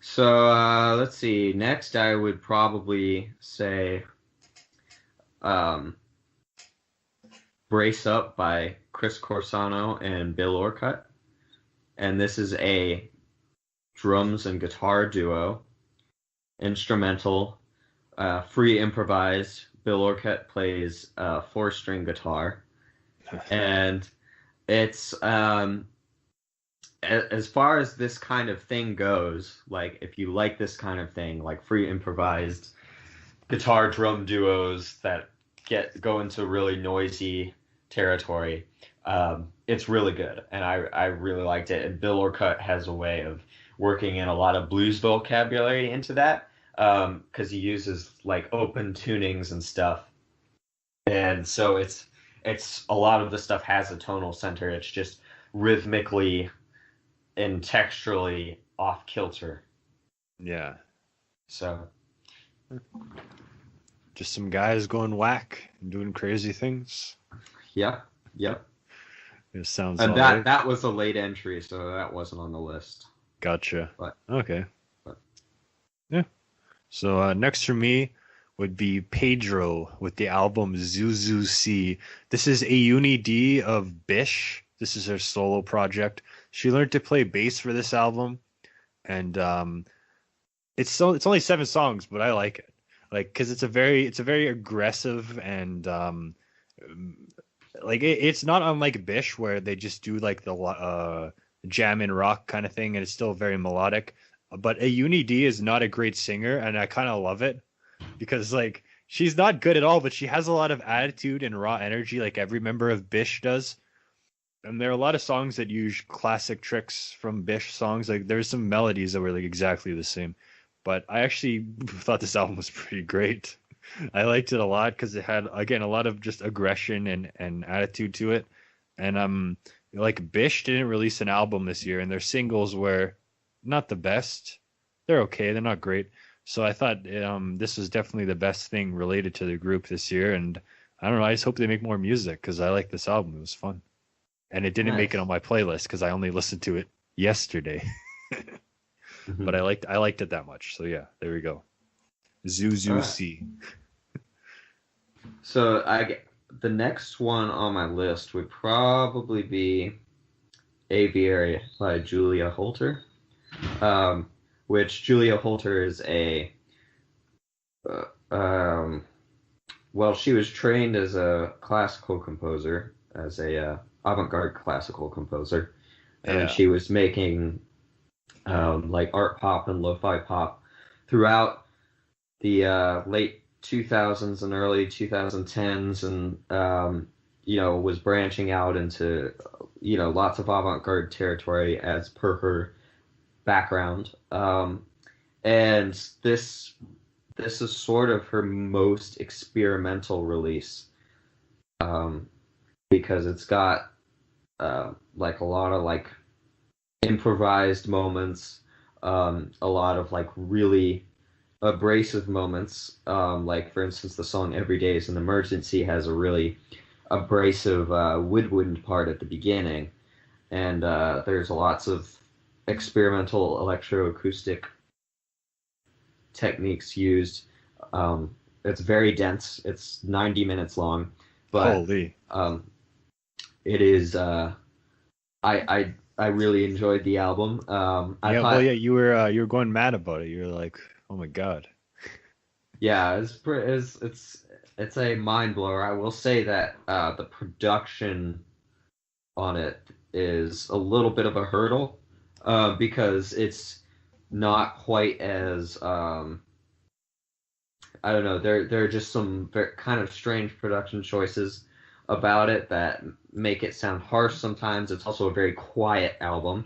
It's not it's not very compressed. I think it has uh, a dynamic range, and on the dynamic range database, it has a rating of 10 out of 14, which Oh, is means very, very dynamic, not compressed at all. So if you listen to it, like songs from it, and then compare it to, other songs, most other songs on there, even though the volume on Spotify is normalized, it'll still seem much quieter.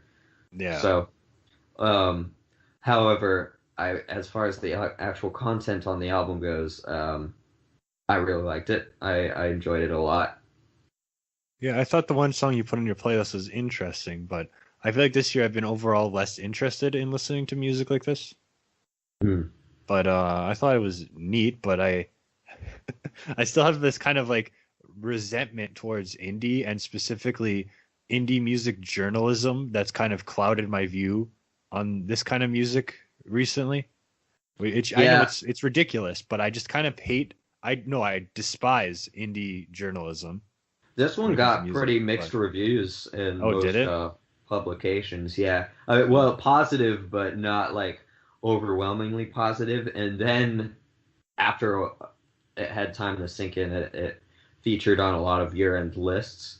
Oh, But yeah, this one was kind of controversial at first. Everybody was like, "Okay, this is good, but is it really like, does it really connect?" And then after listening to it, you know, a few times, a lot of them eventually came around to it. that's So interesting. Hmm. it's one example of I think a lot of I think it's still the case where a lot of the experimental and kind of forward-thinking records still sort of pass music journalism by, especially as music journalism kind of is now even like the indie publications have more and more of a preference for pop. Yeah, true enough, eh? So I think stuff like this it's not liable to hit immediately, and stuff like the Palm record too. Oh yeah, we'll talk about that. But yeah. Because that Palm record got kind of lukewarm reviews as well. Oh But a lot of really? people, yeah, a lot of people, it has kind of a cult following now, I think. Um, Yeah. so because there were a lot of people who liked it, and but anyway, so there, that's that album. I thought it was really interesting. It was very challenging, Okay. um, and so anybody who's looking to challenge themselves, I would recommend this album. There we go. All right. So number seven, or we're at number six, aren't we? Yeah. For me is Dots and their album It Doesn't Have a Name. So Dots released songs like 2 years ago, and they've been around for a bit, but they finally put it all together in an album. And they're pretty simple. They're just shoegaze idols. Like they Yeah, have just straight up shoegaze music and then just idol songs over it. And they don't show their face. They like wear shit over them, and they released a 90-minute single or something like that. But this album is just pretty straightforward. It's just all the shoegaze goodness that I freaking love the hell out of, and idol vocals on top. How am I not gonna love this album? It's a very simple formula, you know. yeah. You have to wonder if like, do you have to reach a certain level of popularity to be considered an idol, or is it just like sort of if you market yourself as an idol, you're an idol? Well, yeah, because idols. That's why idol culture is still very fascinating to me, and that's why I think alt idol is the true punk rock of today's era. You know, because they are.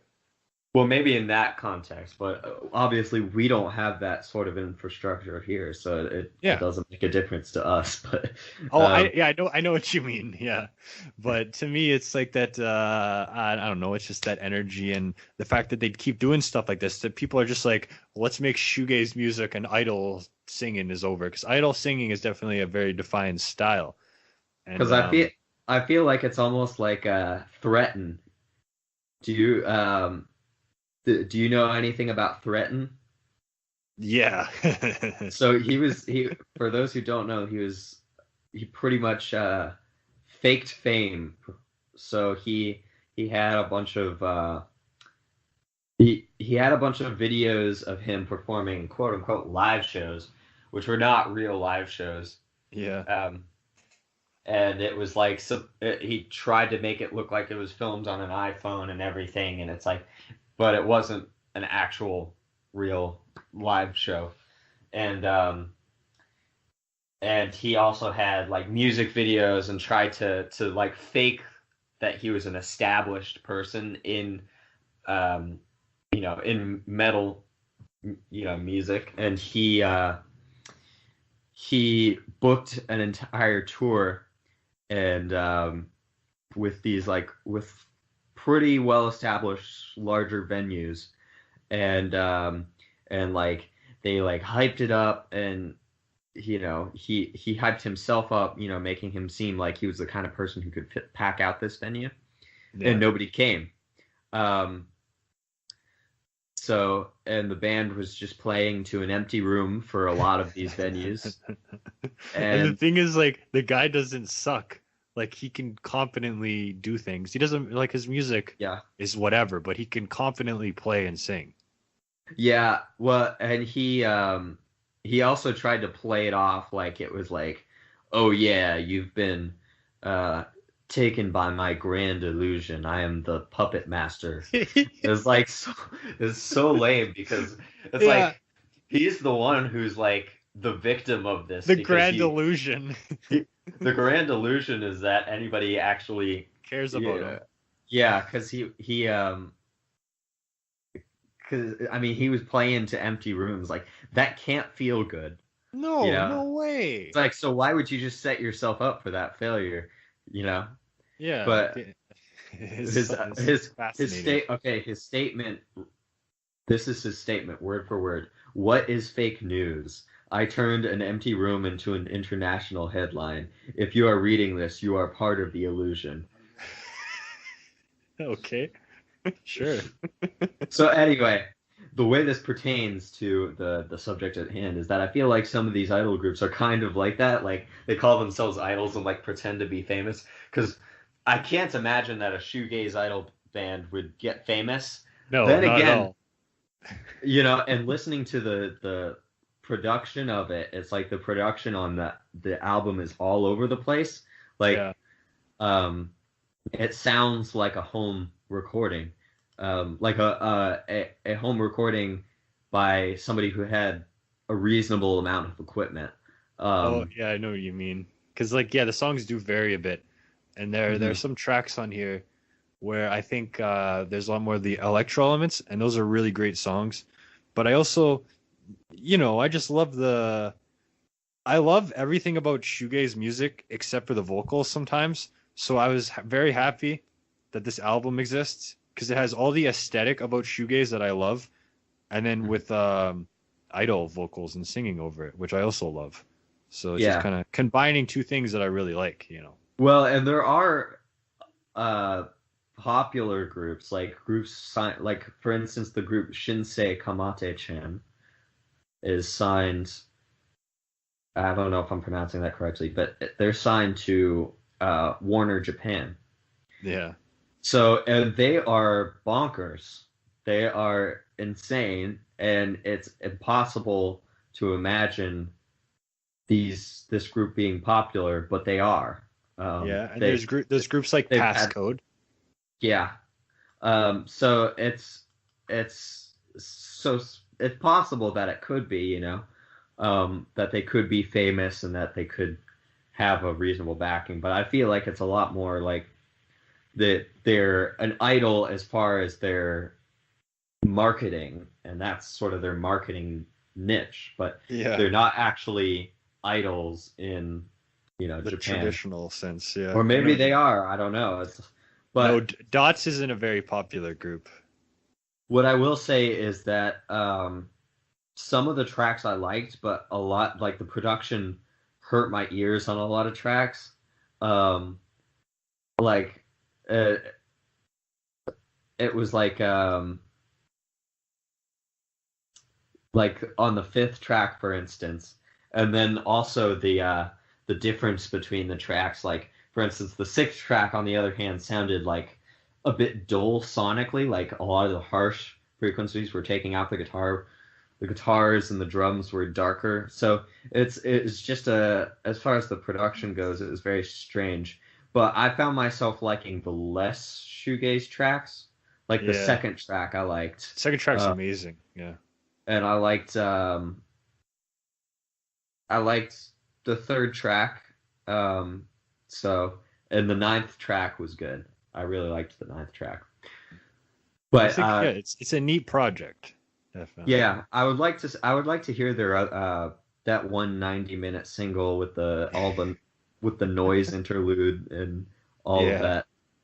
Um, but I thought this was an all right record. It doesn't sound like as far as their approach to shoegaze, it sounds like the the Japanese approach to shoegaze. The way a lot of Oh, Japanese bands definitely. would approach it, as opposed to how some of the current like U.S. and UK and Canada bands would approach it. No, definitely. So, Yeah. Because yeah, it's more of like the aesthetic of the music than anything. Is well, that? I mean, for them it is too, but it's these.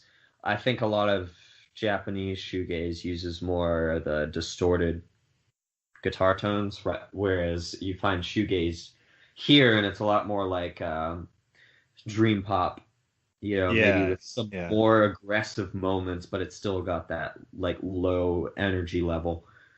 Hmm. Whereas this tries to take out the energy. The drums, I will say, the drums were kind of silly sounding. Yeah, they actually were. It's they got the like electronic drums, Yeah. but I overall I think I enjoyed this record. It just wasn't, it wasn't my thing. Yeah, I gotcha. Yeah, there we go. There's Dots. What do you got? Well, what are we on? Number 6. Okay. I would say number six for me would be FaceTime by Oren Embarchi, Castle Yeager, and James Rushford. And this is a an electroacoustic improvisation music concrete record. Yeah, yes, very good music. Oh, Yeah, it's very music to good. stroking your chin to. Oh, it's Um, fabulous, really. but I really liked this record. I like Oren and Barchi, but sometimes he's hit and miss for me. But I really liked this one. It's very sonically interesting. It's got a lot of interesting stuff going on. Um, so I very much liked this one. There's not a whole lot to say about it because there's no lyrics, and it's all focused on textures, and I think some of them are manipulated with computer, with tape, So, but I and it's two tracks, both of them which are 19 minutes whereabouts.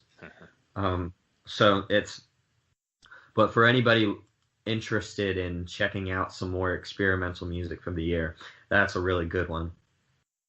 Yeah, there we go. Another nice whack choice. So yeah, for me, this is where my list gets into real stuff.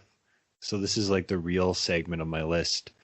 Number 5, we got Scandal's album Honey. This is like, Scandal have been making music for over a decade now, but they finally began to actually feel like a real band now Mhm. instead of just like a put together kind of group. And Honey is like definitely their last album Yellow I thought was pretty good, but it was way more produced. Even though they like wrote every song on the album, it felt more like produced and they were trying to do a bunch of different things. But Honey is like more focused, and the first couple songs are just like it has a real like not quite garage rock, but just a rawer energy to it. Like the drum sound on this Yeah, I could album, tell. the drum sound friggin' booms. Like Rena is going mad on this album, you know? Yeah, it's pretty And intense drum sound. oh, it really is.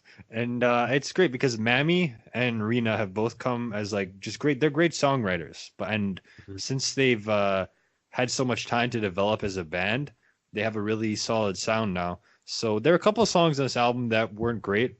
Like I didn't like Midnight City very much, but you have like Mammy's song "Oh No" was awesome, and that Mhm. one that Maddo I can't even Maddo Whoa da da da, which is the Yeah. best to me, the second best song of the year. I freaking love the hell out of that track because when this album gets into like its sweet segment, when they have like the nicer songs, like Short and that one, they're really Mhm. freaking good. It was just like, oh my god, this is great. And it's nice and tight. It's only 10 songs. I'm kind of happy that a lot of J-pop albums this year have been shorter, and because like I found before some of the albums went on for like way too freaking long. So it's nice to just have a nice tight 10 songs, and I thought it's their best album they've made yet. It was Mhm. pretty good. It's like right on 10 years into their career or more, and they've made their best album. So there we Nice. go. Yeah. So my next pick is it's a collaboration between Keiji Haino and Sumac. Um, and it's called American Dollar Bill. Keep looking sideways. You're too hideous to look at face on. Um, and anybody who knows Keiji Haino knows that he is the king of album and song titles. Like for instance, he's got the title "I'm over 137% a love junkie and it's still not enough." Yeah. And another one called "What Have I Done? I was reeling in something white and I became able to do anything. I made a whole imprisoned time within it, created friction, stopped listening to warnings, ceased fixing my errors, made the impossible impossible question mark, turned sadness into joy." That's That's what the one whole song song title. title is? Yeah. What the hell? Um, so anybody who it's this is KG Hino here, and that's probably his longest song title, I think. Um, but this album is full of free improvised sludgy noise rock. It's very intense. It's got KG Hino's intense screams and guitar playing over it. Um, it's completely bonkers. Sumac is they form a very heavy rhythm section with like down tune bass, and it's just like really gritty and sludgy, and I love it. So that's and there's no lyrics that I understand because all the song titles are actually in Japanese, and that's the English translations that I'm reading, and so all the lyrics are in Japanese. Yeah. But it's a very intense record, recorded by Kurt Ballou, who is one of the best mixing engineers in metal. So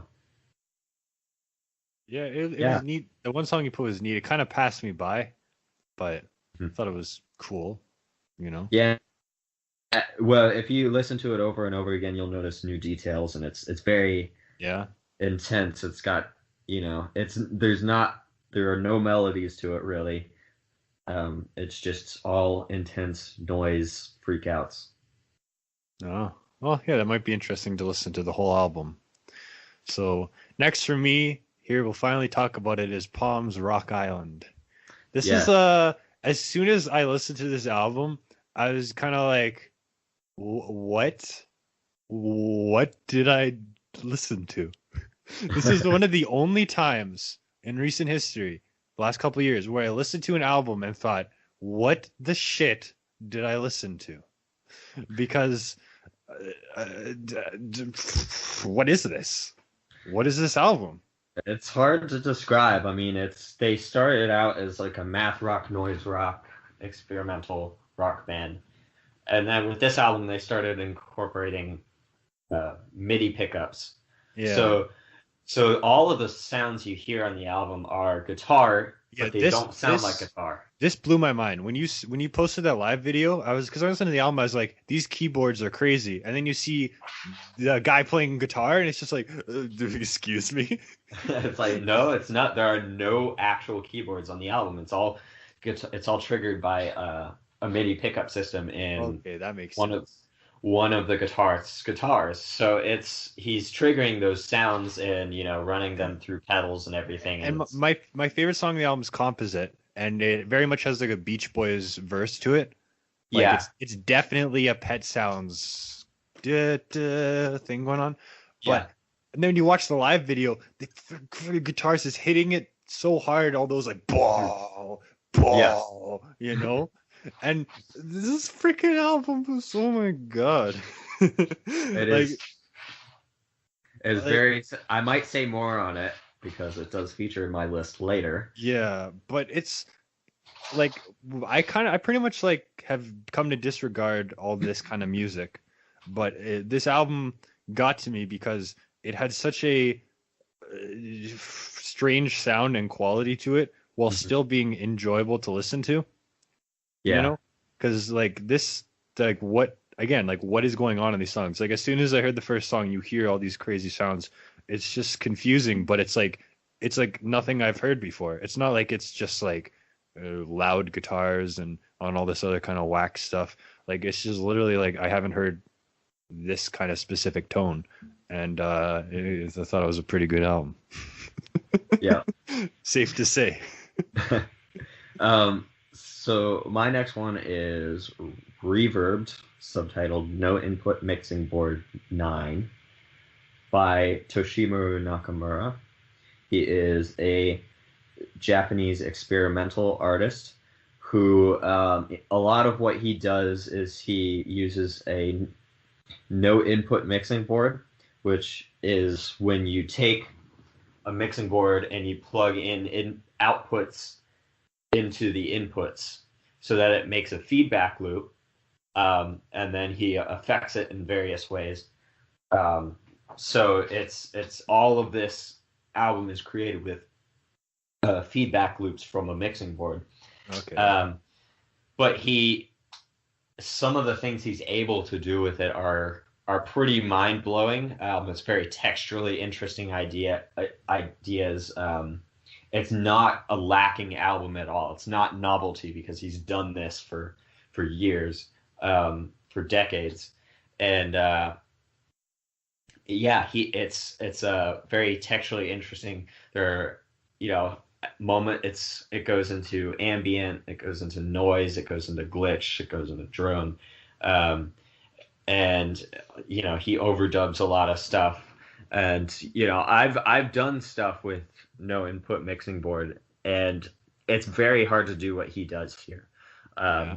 Because I a lot of the textures he achieves on here are textures I've never been able to achieve by doing it Yeah. myself. But That's the first song you put on your playlist, and it was I the kind did, of song where I was like, what is going on in this song? Okay, that was weird, and then it just kind of ends.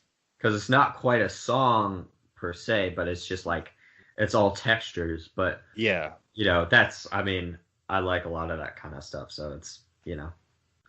But yeah, I really liked that one, and so yeah. There you go, another choice. All right, now we're getting into the frickin' knit and the grit.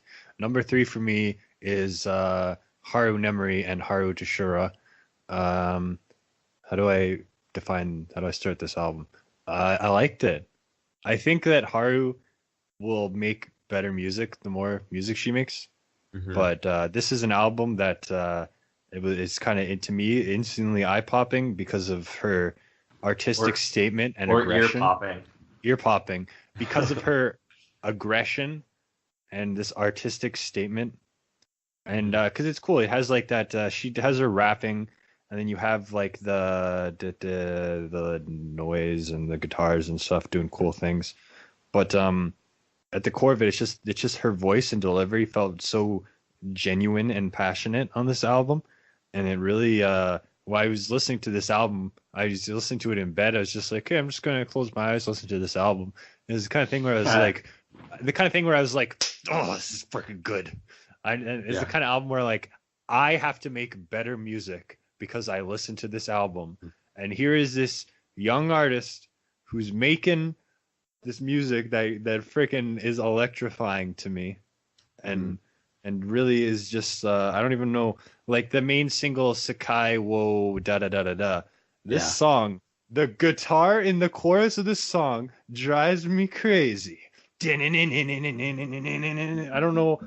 I'm a very simple man.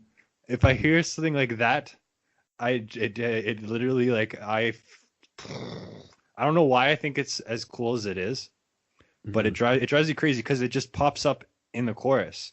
And to me, it's the best part of the whole album is the guitar part in the chorus of that song, Yeah. Because it's so like specific, and the song's great. It's a freaking great song as well. Yeah, that's my favorite song on the record. It ended up. I like the rock and roll song a lot because it's really like aggressive and loud, but it builds up to something like that's just yelling. And I love the distortion song as well, and underground. But yeah, I thought you would like this one. I think it's pretty obvious. yeah, but for because you like the J rock thing and the also noise rock and punk, which all feature in that album. I liked the album. However, I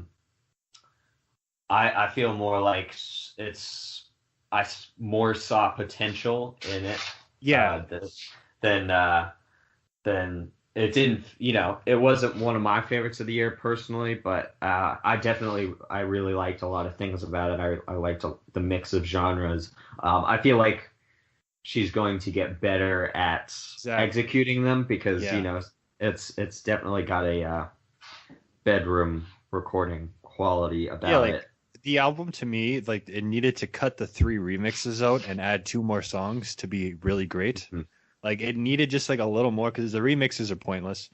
It needed like just like because the first couple songs are so short that it needed something a little more. But I think this is definitely an album that puts Haru on my radar, and I'm like, what's she gonna do next? Yeah, I couldn't tell if the drums were programmed or if it was just triggering.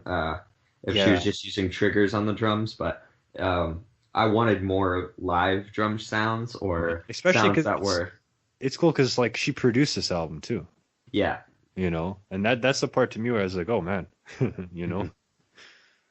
So yeah. It's cool. Anyway, I think I miscounted, and so I have 11 picks, so I have 5 left. Okay, what? So sorry. How do you have 5 left if I have 2 left? How did this happen? We were doing top 10, right? Yes. Yeah. And I did 10, 9, 8, 7. Yeah, I'm at number 3. I mentioned time and place 4, Taika Tapota Dots, Zuzusi, Honey, Rock Island. So Oh, I well, mentioned, it's because after I do this one, which is in the same, round, you see, because then you you just have said another. three, Okay. then I Yeah. have four. Well, no, that still doesn't make sense. Well, You forgot one. I I'm almost didn't sure of it. though. Well, you know what this calls for? A lightning round. Go for it. Catch up All to right, me. Catch up to your all right. number 3. Okay. The next one is David Garland's Verdancy. This is a. It's hard to describe it. It's a folk album. It's also a glitch pop album. It's Oh, also an ambient album, sort of. It's like chamber folk. It's very drony, and it's 4 hours long.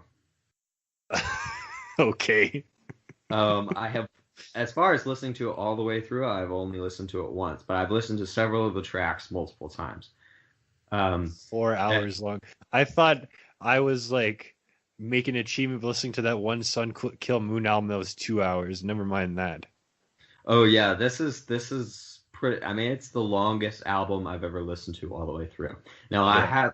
There's another 4 hour album that I have, but I've only listened to 3 hours of it. I also have a 5 hour album that I've Jesus not listened to Christ. at all. Yeah. But I have it, I'm just scared. Yeah, I would be. But yeah, so and this album is gorgeous. I mean, um there's just lots of really gorgeous textures. It's a lot of like 12-string guitar stuff. He uses a guitar that his son invented that triggers it basically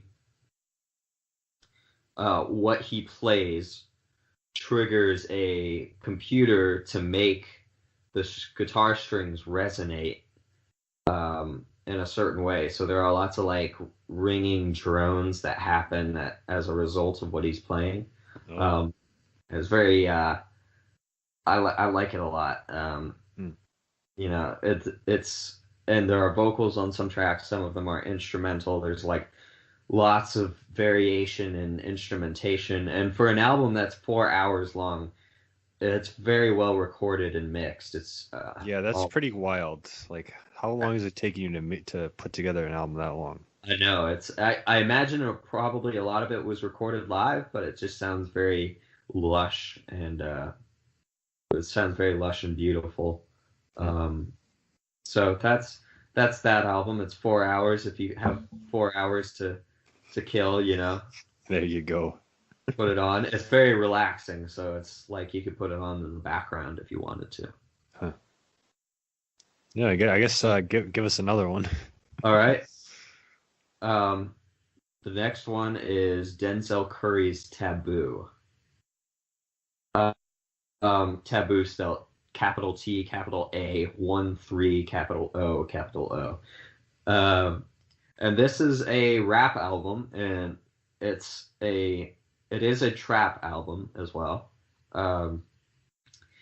However, as I said earlier, Denzel Curry has a way of inserting a lot of energy where a lot of rappers in his scene kind of like lay back, and maybe sometimes for me it feels a lot of that feels energyless. It feels underwhelming, and I think with this album he's very aggressive and abrasive, but I think it really works, and a lot of the production is really good.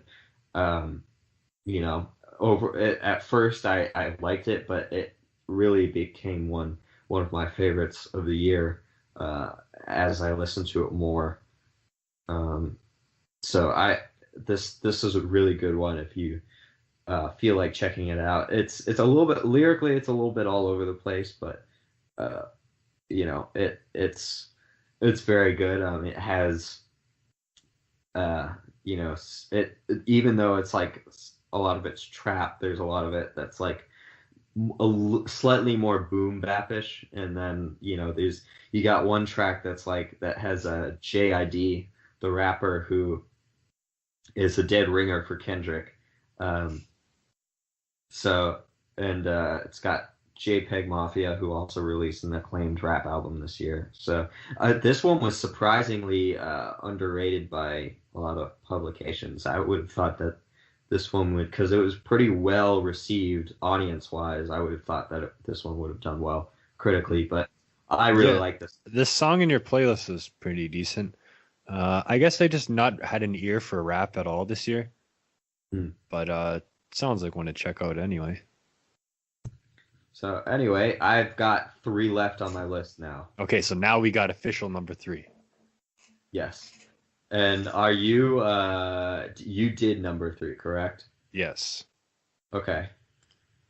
All right. So my number 3 is Double Negative by Low. And this Low's been a band for a long time.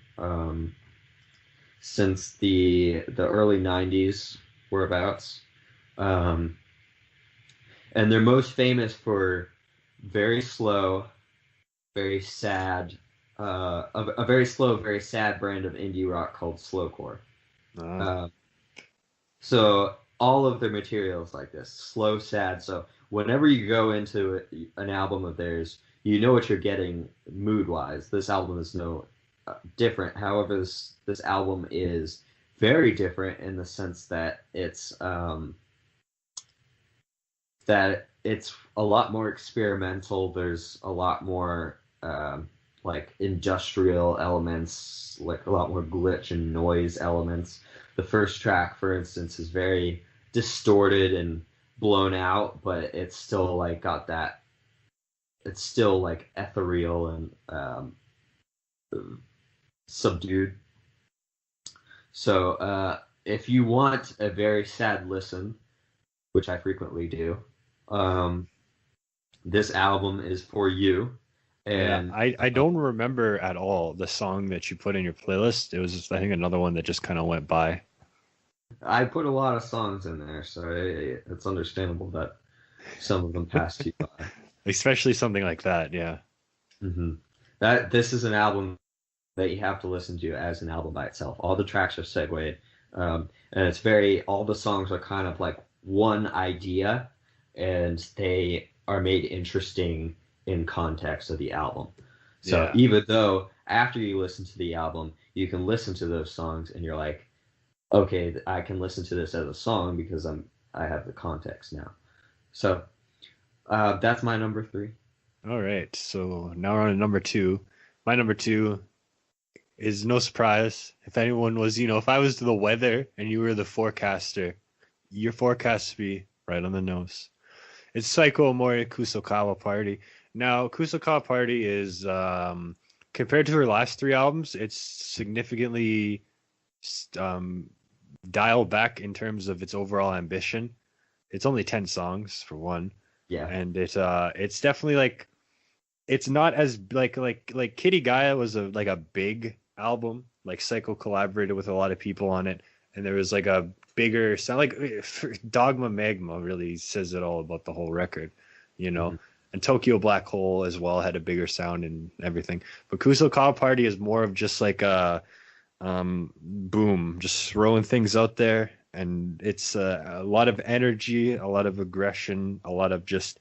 It's more like the first 7 songs are more like based on the tune, like just as songs, And I thought like okay, for one, Shinigami, like holy shit, this album came out the day I got home from Kansas. We had the big old one of the biggest weeks of my life ever, and it Shinigami, it just hits me right in my soul because it's the exact kind of song. It has that slow build. Mm-hmm. Psycho's doing that kind of singing, and then it just gets freaking loud, and holy shit, this song is so good. It is her best song since I Kill the Time for You, which is my favorite Psycho song. I freaking love Shinigami, because it's so And then you got songs like Zoc and Girls Girl, Last Dance, stuff like that. Now songs like Tokyo to Kyo and stuff like that aren't so great. The last like the song 8 and 9 are definitely mediocre, but the album wraps itself around pretty well. It's not it took a couple listens to really get what was going on in this album, but I think that it's psycho, so it's kind of natural that I'd love it. But Yeah, I thought it was a that good album. yeah, that opener Shinigami was my top listen on Spotify this Oh, year. However, I wasn't so crazy about the album itself. yeah, Um, I I still really I like Seno and Sen I think that's the pronunciation. probably. Um, and then I really liked Tokyo Black Hole and then Kichigayo a little bit less. Um, but yeah, this one I feel like from Tokyo Black Hole it's been kind of going down a bit for me at least. But I do really like that first song. Yeah.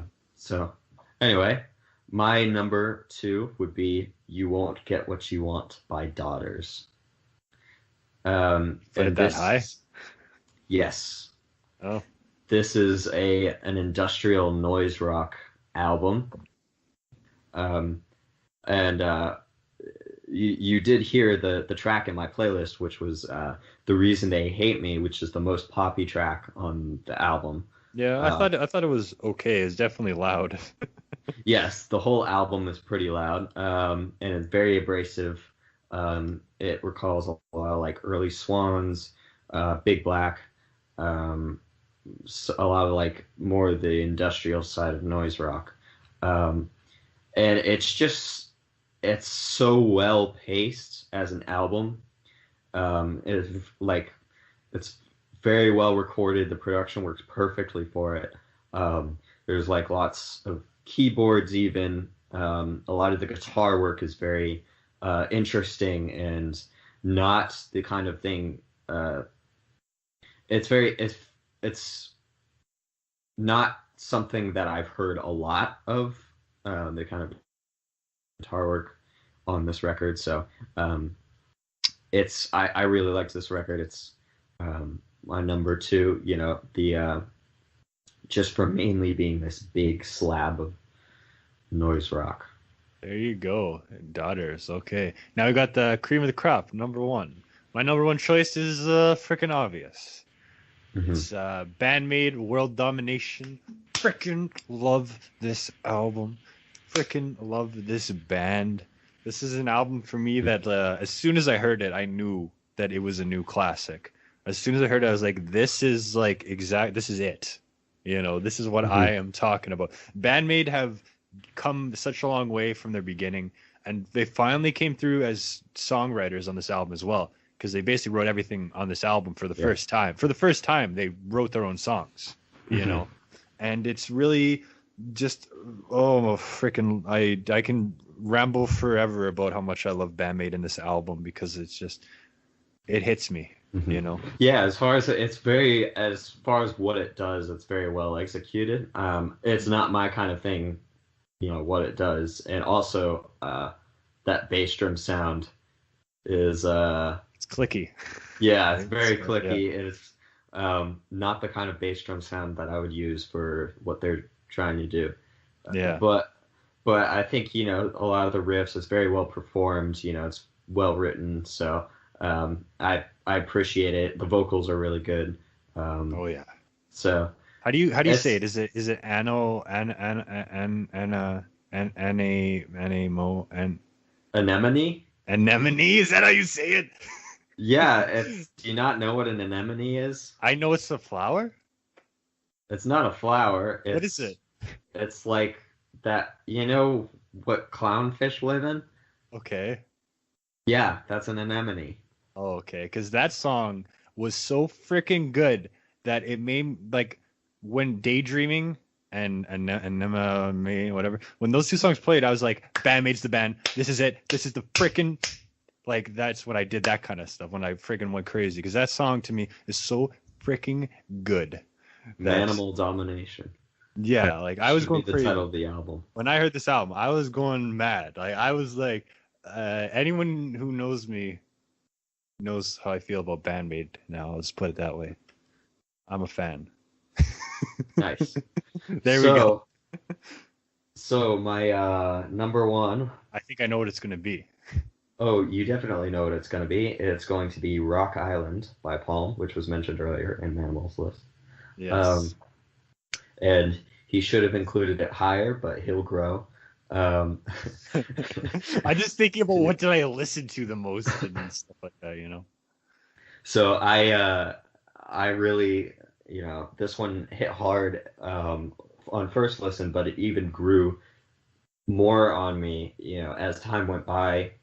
And it hasn't dulled at all because I still listen to the songs. I still like, it's almost like an oh yeah moment when you're listening to like something that's very intense and rocking, but this album is not intense and rocking at all. It sort of is at some points, but it's just that sense of satisfaction because it's a lot of the textures are very like the drums sound very meaty and the grooves are very like they have this off kilter but they still feel very very groovy and the guitar work is very unique. I haven't heard anything quite like it in a rock release this decade. So I this one was a shoe-in for number one. So I greatly liked it. It recalls a lot of groups that I liked back in the late 2000s, like Battles and or groups I like from the late 2000s, I should say, like Battles and Deerhoof, and I liked Dirty Projectors at the time, and so and the band Women as well. So this I pretty much didn't have to think about it at all. Anyway, we are reaching a close here. Yes. And keep following for more exciting episodes. We talk about the music. There's some great songs. You guys, go check it out. Go listen to these great tunes somewhere. Okay, everyone. Bye. Tune in next time.